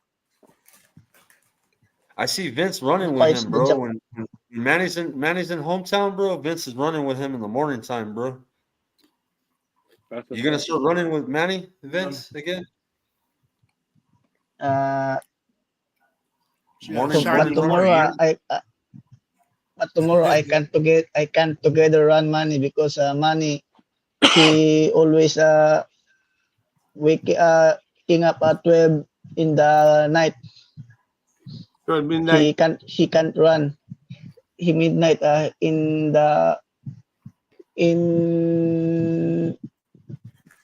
2 p.m. 3 p.m. he going in the gym training. Yeah. I seen when Nonito went to go get his awards from the Congress in the Philippines. When you guys went, Jerry, I seen that he was able to talk to Manny Pacquiao, man, and that was cool, man. They got together, huh? Yeah. We keep it up. We're gonna be saying Vince for president.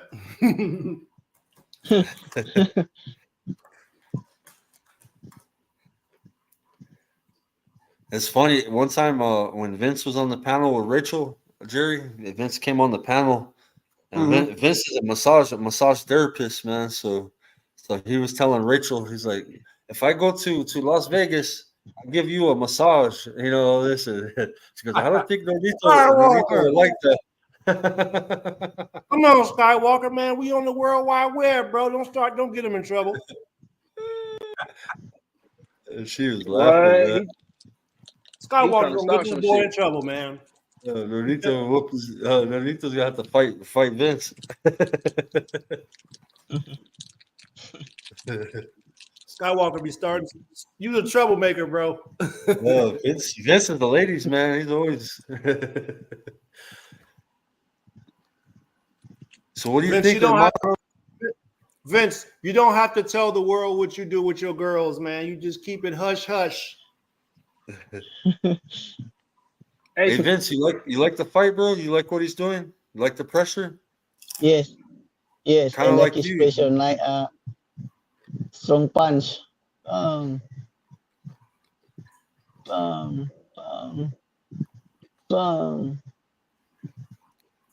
Hey, that's a veteran, Vince. That's Jason Velez. He's been in the ring with Ryan Garcia, Jojo Diaz, quite a few good lightweights.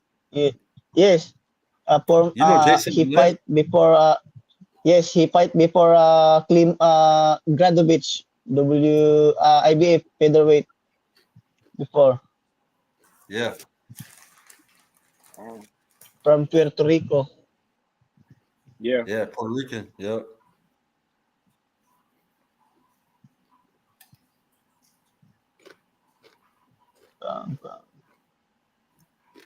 So Vince, you'll be fighting September, huh? September for WBC this time, huh? Yes, in my hometown. Okay, man. I hope you win that, man. And then December soon, hopefully, I'll fight World Championship. Hopefully. Soon, Vince. We're getting close, bro. We're getting close. They have to Yeah. update the rankings with the WBO, bro. Because you beat the number 2 In guy. WB You beat the number 2. Huh?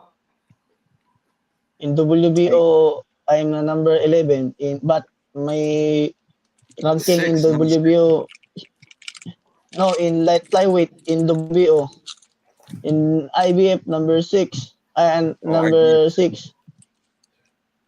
WBO, WBC number 12. WBA number 2. WBA will be Hey 2. Tobias. Hey bro. Yes. Ask Christy how much she's charging for a logo in the ring. Okay. What's If you can for me. like a logo in the ring, like on the mat? On the mat. Oh, Yeah. that's different. Okay, I might ask her. I'm gonna ask her about that. Yeah. I can ask you, man, Jimmy. I can hit up Jimmy. Yeah, Yeah, hit up man, ask Jimmy. them what Jimmy, they- ask them what they're I trying to think do. Jimmy is the one who you should speak with more so than Chris Yeah. about that. Yeah, I'll talk to Jimmy for you, Ernest. I'll hit him up. You'll put Corona. No. We're gonna put Omega crystals on there. Mm-hmm. They're gonna be like, who is that? Yeah. Put Skywalker boxing on there, huh? Yeah. Hey, Vince, where's my man? Vince be knocking people out. I mean, Vince be winning in the Skywalker logo. Hey, Vince, where's guys, right? Skywalker. huh? You met the Omega guys, right? From Cebu. Yeah, Omega. Yeah, Kumbadi. Yep. Yeah. They got a good stable, bro. They got a nice stable. I like. They seem like more modern, bro. For being Filipino in the Philippines, like they got a nice gym. Oh yeah. That's Vince's style right there. Yeah, Vince's style. To smash them out. You see the difference though, Skywalker, between Hook them and turn all them. these people that have logos, they ain't got no business associated with it. What's the purpose of just having your logo out there if it's not drawing attention to your business to bring in more money so that you can put more sponsorship out there? Right? Some people got extra money and they're just supportive, I guess. I don't know. No, man, you need to have a business. This is what marketing is about. Well, it is marketing because it's bringing in people to the channel, bro. Bringing people viewership. They're like, "Hey, this is Skywalker." You know what I mean? Like, oh, he's in the Philippines. If you have a Skywalker T-shirt or you have a Skywalker mug, a Skywalker baseball cap, they can That'll come in the future. I need to be, man. We're just small putting your own as hell, game. bro. I'm just putting game out there, bro. You Yeah, know, you yeah. can take the advice or not. You know. Merch is cool, man, but I gotta grow it a lot more, bro. Skywalker, you got kids? Oh, I got 2 of them. I got 11 and a 9-year-old. That's what got him kicked out of The bar. Yeah, both times I went to go hang out with Jerry, man. It was at the nice fancy bars in Vegas, and the security was. I had my kids with me at the fight. The bar is 21 and I didn't have a babysitter. I didn't have no. I was supposed to meet up with my cousin, and I don't know what the hell happened to my cousin, bro. I have a cousin that lives in Vegas. Supposed to help out. She kind I'll of be like, flaked hey, on me, bro. Cena, you're gonna have to take one for the team.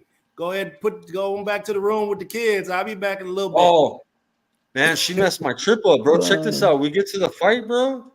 Hey, She man, forgot her phone.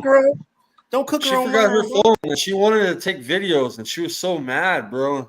So I had to pay for an Uber again, bro. I had to pay for an express Uber for her for them to take, and she wanted all of us to go. So I had to leave the fight, go back to my hotel to get her phone, and then come back, bro. It's like, damn, yo, I missed a lot of the early fight. I got there like once the main card started, you know. So I was kind of pissed. I wanted to watch all the fights. I feel like for my fight, the highlights were so ugly. They could have did so many other highlights that we done did in that fight from him and me. Hey, man, that was something that you don't know, but I was roasting him about that too. I was like, hey, man, I'm not going to roast him this time. I'm gonna hold on to my comments so we can have something to post on YouTube. Hopefully they get it right this time. See, you gotta have one guy doing edits, bro. Anytime edits are so fucking hard, they take a while, bro. So when the round's going, they need to have someone already creating that fucking badass edit. You know what I mean? That's a one person job right there. Right. But they ultimately ruled the decision They messed draw. up reading the scorecards. But the thing is, there was never no scorecards read, because if it's a draw, they have to give a reading of 3 scorecards, you know what I'm saying, from all the judges that, you know, judge the fight. You know what I'm saying? It was no scorecards, it was nothing, but just blue corner. You know what I'm saying? Like, what? Yeah, they didn't read those. Hey, yo, check this out. They didn't read no scorecard. They called a draw, and he got pissed. He's like, yo, I think I won this. I won this shit. Yeah. You're confident. You're mad. But and then that's when during the middle of the fight, Jerry, they came back and they brought him out, bro. And they were like, we fucked up. The scorecards were this, and this is the winner. They announced his win in the middle of the card. 45 minutes after I won. Well, the decision that they messed up, they brought me back out and said, ooh. Yeah, they didn't read a scorecard, and they fucked up bad on that one. Where's this at? Oh, this is in Nashville at the Troubadour Theater. Wow. And the reason why I think that happened is because they were so into the fight, and they couldn't, like, they probably didn't think like we was gonna fight like that. Well, at least they robbed you, right? Well, they announced the win. They announced the win like in the middle of the fight. They came back like 30 minutes later and they brought him out. They were like, they didn't even read a scorecard. Here, I can turn the volume up. Watch. Now 17 times, so I guess a few people are starting to recognize some action. You see some of the highlights, Albert. Les embrace each other. So I fast forwarded too much. Green and Velez. So You gotta go back. those have got a record of a night, Albert. You would think this is, I gotta say, Work right now. Great way to start country box. Right here. 6-round super lightweight fight between Tobias Green, the former world title challenger, Jason Velez. And why they kept saying that, like, could that Hey, be the you're a difference? former world Or did title challenger, Tobias bro? Green Who are they out that talking goal about? that he set for himself in the first round? And Oh, Velez. Velez, a former world title challenger. Yeah, but they try to say that you were. And this is an early arriving crowd, and they got their money's worth in the first fight. Absolutely did. I mean, Next fight, my brother, you become a POS in America if you hug the ring girl. Hug the ring girl, bro. You heard him? Everybody keep talking about the ring girl. He's teaching you game right there. What happened? Why, Drew? Vince, hindi pwede, bayot yun. Hug the round girl and kiss the round girl. Look how long it took them to even give a decision. Look how long they taking. They always ask me about you. Yeah, here it is right here. Dad used to computer. Well, I've been here. They're doing algebra in the back. So Come on, man. People are starting to recognize me. I thought I was the only one. I went in the back once, turned. I was like, bro, they ain't writing no scorecard. You talking about I lost? I want to hear that shit. We were waiting. No, my brother, no ring girl for the in the ring. No ring girl. No, Vince. They got one ring girl for every round. Yeah. She does a lot of walking. We need a Filipino girl. I think we're ready to go with the announcement of the winner. When in the Korea last fight, my ring girl said, Vince, gambate. Hey, you don't know Tobias. Hey, They show different type of love. Hey, Vince said he tongue all down her throat. Tonight, folks, we have a split draw. See, we have a split draw. No reading the scorecard. Ring girls getting tongue down. What happened? Why? So they gave him. You win in the no, but it wasn't. It wasn't, hermano. They didn't read the scorecard. I mean, hey, so no good. So what happened was later in the fight, and maybe I can find it, man. But they had to come back in. Well, like a split draw, like it You was. beat you beat Billis, it was a great fight. but I mean, but why neither guy split deserved draw? to lose the fight. Skywalker, this ain't a good look, bro. You can't be promoting country box and they doing stuff like this, bro. One fight card, one score is even. Think about it. Each fighter won a card. So They gotta fix that, bro. You can't be like, oh yeah, everybody should go to country box. By the way, you might not get your ring. You might not get the split draw. The judges' results at the end. I'll be able to. We're not saying that, but it's just something to talk about. You know what I'm saying? Yeah. Because it was a mistake. It's nothing to look over. You know what I mean? We're not saying that the production or the promoter or the show is ass. No, we just letting you know that it's just some technical difficulties that. Albert, what do you expect to see here from Cruz and Mendoza? I mean, Steve Harvey read Miss Universe wrong. And the winner is. Hey, so did Kanye West when he presented that award.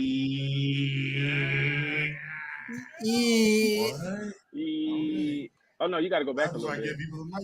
They got DJ Khaled. Hey, I'm not gonna lie. Hey, Skywalker, pause it. Yeah. That ring announcer, bro.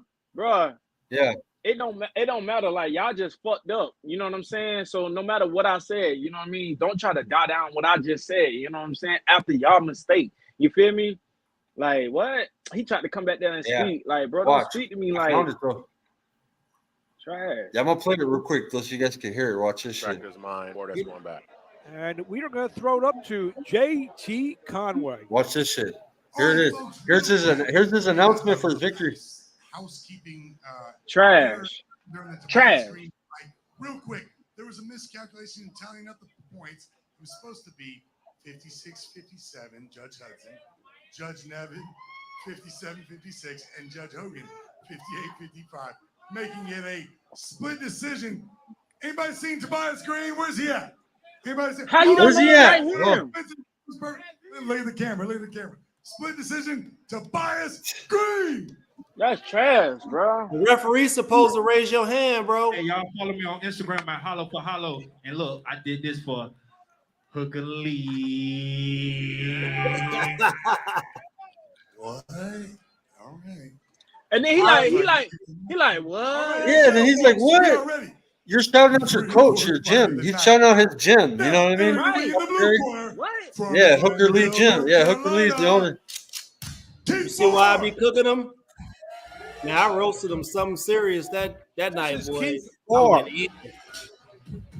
That I did not like, bro. Oh, this fight right here. Check this shit out, though. You know, been in the ring. Man, this fight you're gonna trip out. This is the biggest mismatch in the history of everything. Mismatch right here. What is it? Hey, Rodolfo's in here. Watch, check this fight out, man. This fight will trip you out. Yeah, I must break you. What the fuck? There's some if he dies, he dies. Do not blink. Do not blink. Man, he beat this man. He was knocking this black dude all types around the ring. Boy, he was just busting him up. Oh man, fuck, bro. That big ass Russian was fucking him up. This happened that night? I've never seen. Yeah, this is that killer Russian they got. They'll have to get a stretcher for this dude.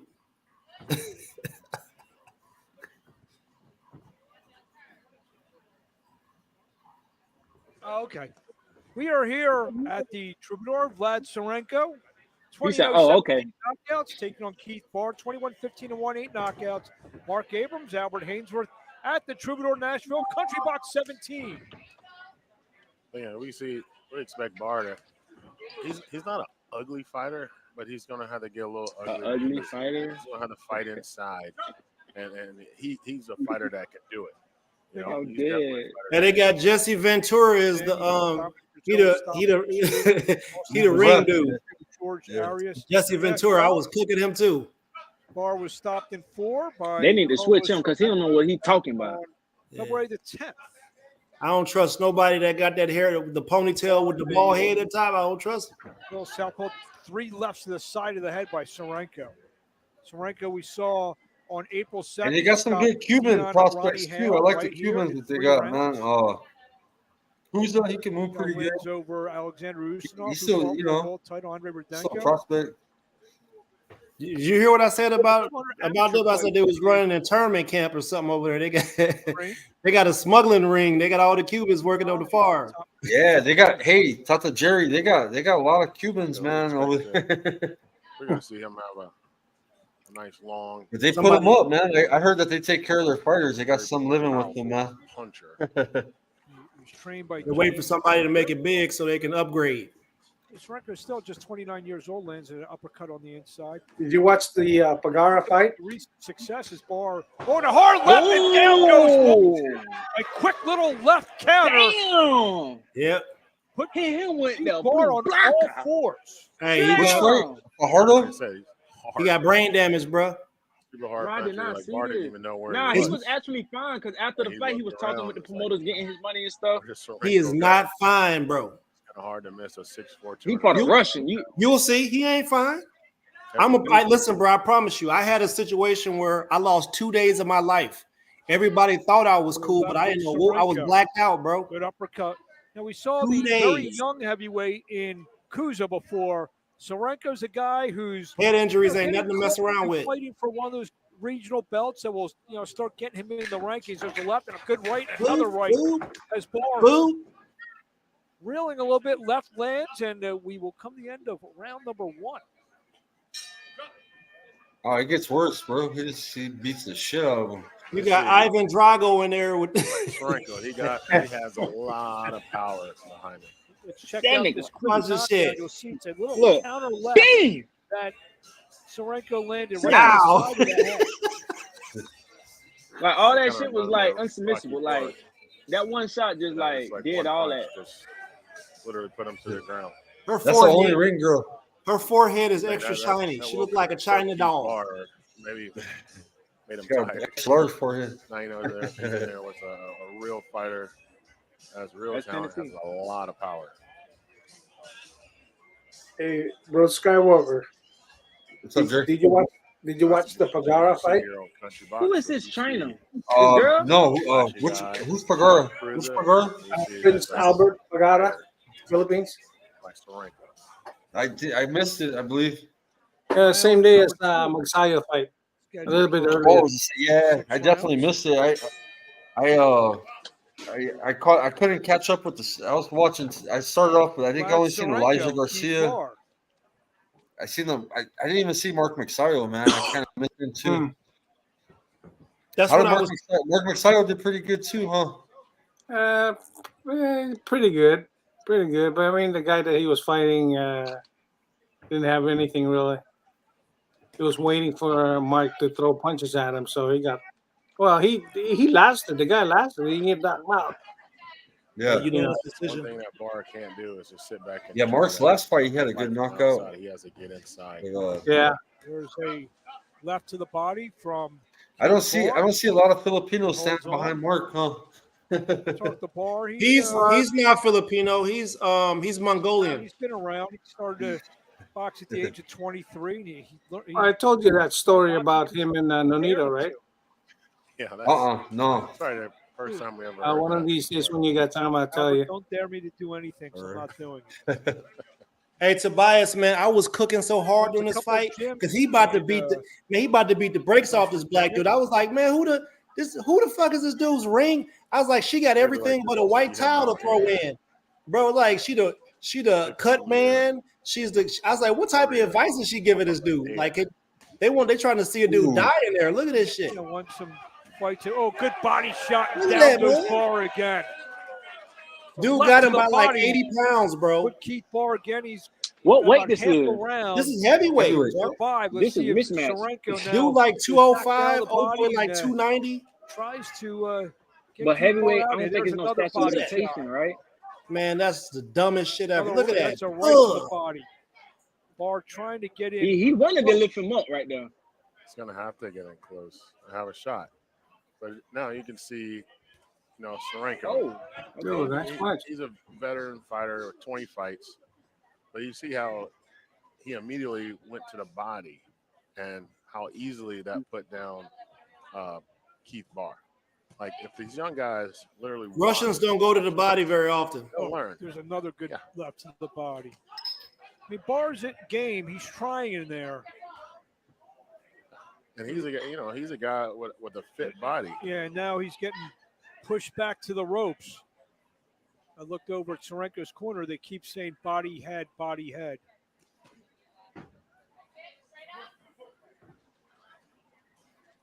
Just muscle them down. Get down, boy.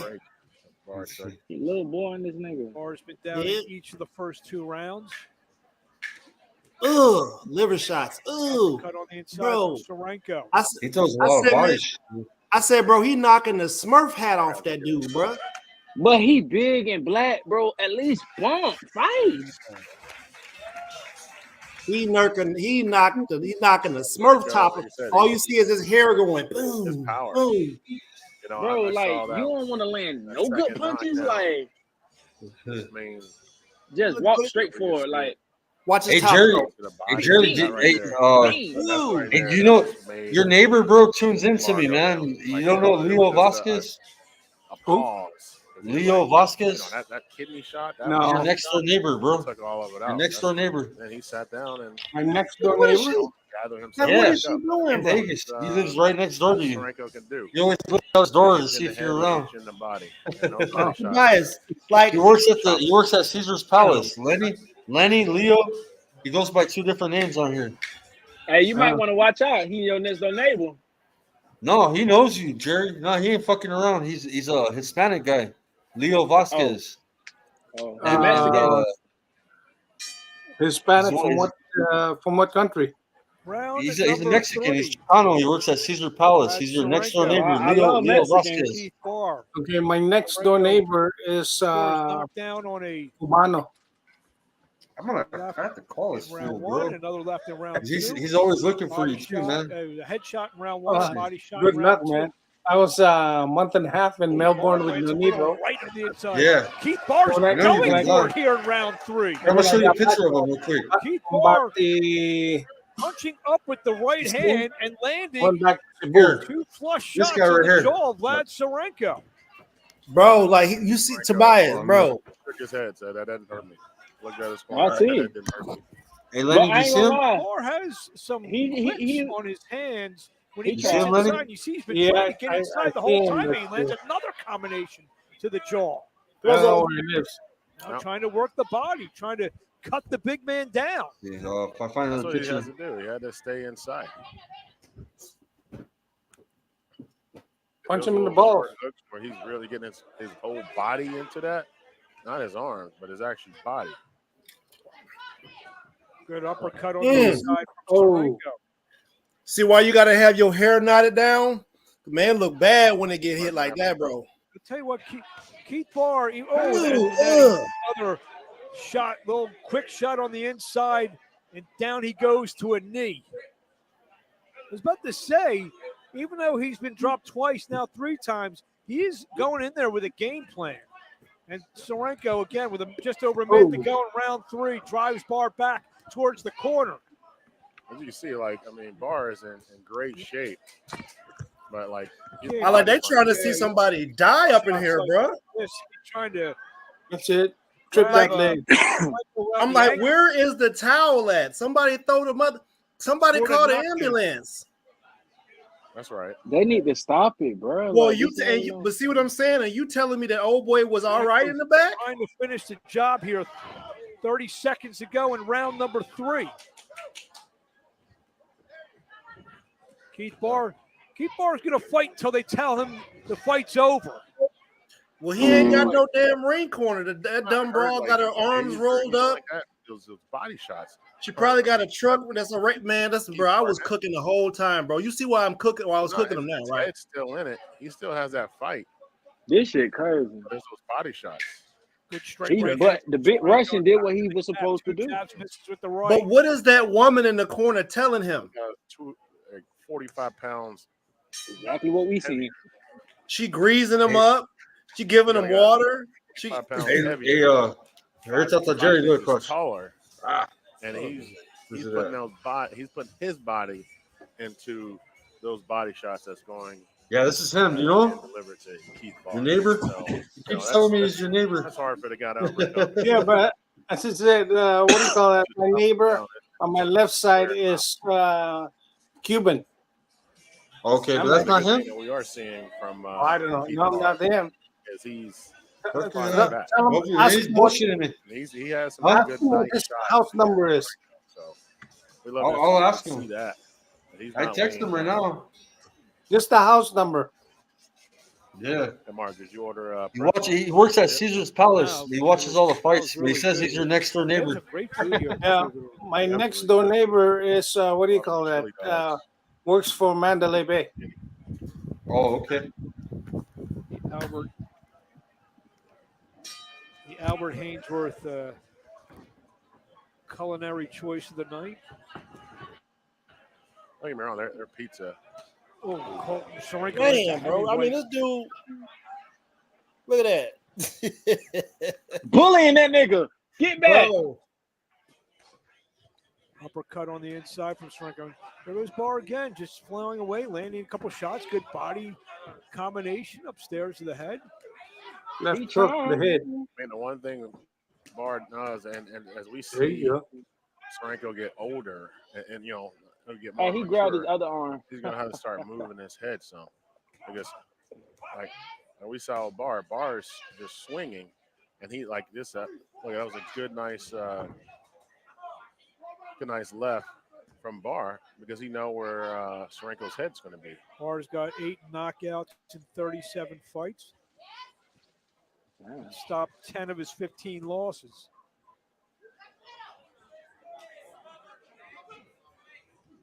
But he's given Sorenko some good rounds. You know, despite being dropped 4 times, he lands a left from the outside. Now, Sorenko just leaning on Barr. Damn, man. Oh, that was some prison shit. Doing that when they're fighting. He just went prison mode on him. Who's much smaller than him. He's from Russia, bro. Kinda They starts fight different wearing them now. out. Yeah. Kind of like when the 350-pound Albert Hainsworth would be leaning all over a 278-pound guard. Ain't no guards Never that had a little. guard that was 278 pounds. They got to remember I was getting double teamed all the time. So Guards are like 330 pounds. That dude don't know what he's talking about. 650. Combination of the head from Sorenko. I'm gonna end this after this fight, man. Okay. The amount of punches Barr's taking, he feels like he's probably being hit by two Skywalker got us doing fight reviews. Oh, There's God. uppercut, down he goes again. This fight's over. Scored you. the That's stoppage, a 4th round stoppage. Hey, he got right back up. Barr Like, wanted to go on, What but was it? he's taking a beating in there. And like I said, he should actually be proud of his performance. He That fought Russian to the towel very talking end. As about we he see ain't the straight. end of this fight now, Albert, what do you see? Look, it's like a short little. Oh, a little right uppercut there. right on the Yeah, on the temple. head. Yep. On the temple. I put Barr down. That's the first. Man, that is the first. whoever that dude's corner shot guy we've seen. girl is, I they need put to down get her the Barr fuck this out of there, entire bro. fight. All the other They need ones to were fire body her. shots. So. Somebody will be dead Any messing around with grinds, you her. like to say? I'm Yeah, like, it's man, good- throw it's the good towel that, in, bro. I'm, The referee stopped the fight. She only got a face Number towel. 21. you know. Stoppage Yeah. number 18 without a loss for. I mean, What if what he was would've she got like? crowned? Staten Was she Island giving him native any Vladislav instructions? Was she Sorenko. telling him? She didn't give him no. Yeah, she was like, listen, get through these rounds, get your check, and we're going back to the hotel and get food. Yeah, Like, man. that's exactly what she was telling his ass, because he hopped up like, I'm good. Yeah. He might have ended up in the hospital with brain swelling. I don't know. Yeah.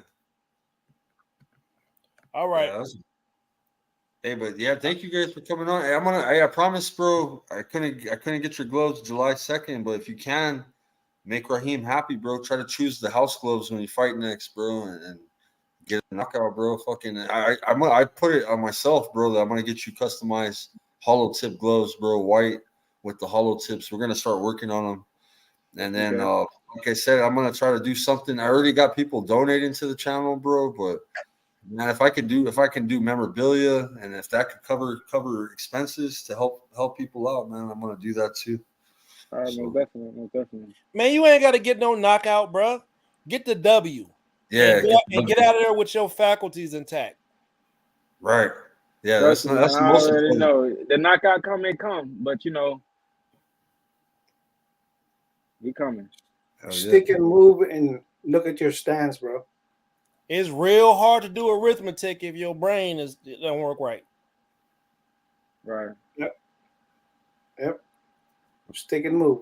Who you fighting? I'm not sure yet. We still looking for the opponent, but we should be locked in by the end of this weekend. And when's your fight? July 2nd.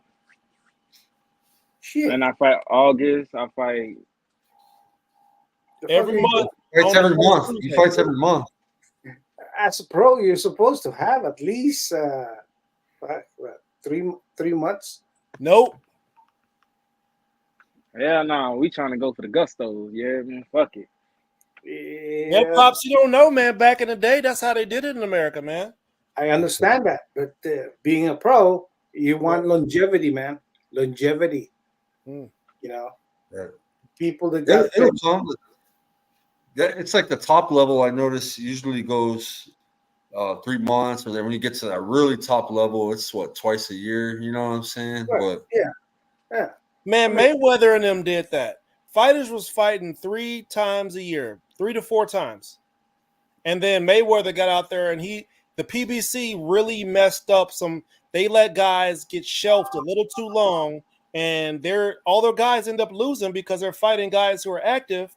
You got your guys fighting once every 2 years and once a year, and they get beat up when they go fight active fighters. Ring rust. Yep. My uncle fought 70 times and he died early, man, with dementia. He was fucked up from the 15-round wars, and fought all the killers in his division, man. Alexis Arguello, Boom Boom Mancini. So he completely changed, bro. When he got out of the game, he was real sick, bro. And you're talking to a guy that was worth millions of dollars for, a legend, man. But losing your faculties, bro, being homeless on Skid Row, talking to the pigeons and shit, having to find my uncle, you know what I mean? Because of what boxing did to his brain, you know what I mean? So, yeah. All right, y'all. Where you fighting at? Going out here, man. Where you fighting at, bro? I'm fighting in Nashville, July 2nd. Nashville again, huh? Wow. Yeah, it'll be on my channel, Jerry. I'll share this fight on my channel in a second. If you look for it, put this fight on. I'm gonna try to support what do you call that? Boxing in Masbate in the Philippines. Yeah. At least we're gonna fly over there, me and my wife. So nice. We'll probably take a look at that. All right. You're gonna be close. You gonna be close to Vince, or you gonna be in Jenson or Manila? You be in Manila, huh? Very far. Very far. Oh, it's very far. Manila. Yeah. Where you at, Vince? Jenson. Ah, Jenson. Okay. Ayo. Yeah, Roland said, "Good luck, Hollow. Early stages, good to fight as much as possible, so long as you're not beating up in fights." Yeah. I appreciate that, man. I appreciate that most definitely. So we got to get you on that. Champion. We get you educated, bro. Yeah, I like that. I like the information that I gathered from the conversation that we were conducting tonight. You know what I'm saying? And many more to come. You know what I mean? Listen, man, we're not knocking your management or anything like that. Just want to put that out there. No. That's just always something to bring to my attention, or to any fighter, or anybody that you close with, or building any type of business or personal relationship with. That's something that you just want to bring. You know what just I'm saying? a heads up. Yes. I like that. I appreciate that. You know what I'm saying? Skywalker, I appreciate that. You know what I mean? Yeah, you got a lot. Extra training, have Skywalker introduce you to Nonito. Yeah. Yes, yes, If- I need to. I want to, man. Listen, And if you got time, come on down and work out over here. Yeah, come out to Vegas, get that work. I'm ready. I'm ready, man. Listen, whenever the time right, you know what I'm saying, the time right, and everything is all in line, then we can definitely make it happen anytime. You know what I mean? Get with my manager or whatever. Hermano, I'm going to the gym now. Ernest. Yep. I'm going to the gym, sir. All right, take it easy, bro. All right, bro. Take care, take care. See you, Take care, take care. Take care, care, bye-bye, Vince. bye-bye. Hey, what's his Instagram? Send me his Instagram. I'm gonna send you his Instagram. He's on Facebook a lot. He's not heavy on Instagram, but bro, he's got a big following. Vince, if Vince would market himself better on social media, because he's already like a sensation, bro. He steals the ring girls every time he fights, bro. And it's been going viral, bro. Skywalker put all that man business out there, bro. Vince could be getting balls deep everywhere. Everybody be like, I know you got a girlfriend. I seen you on Skywalker.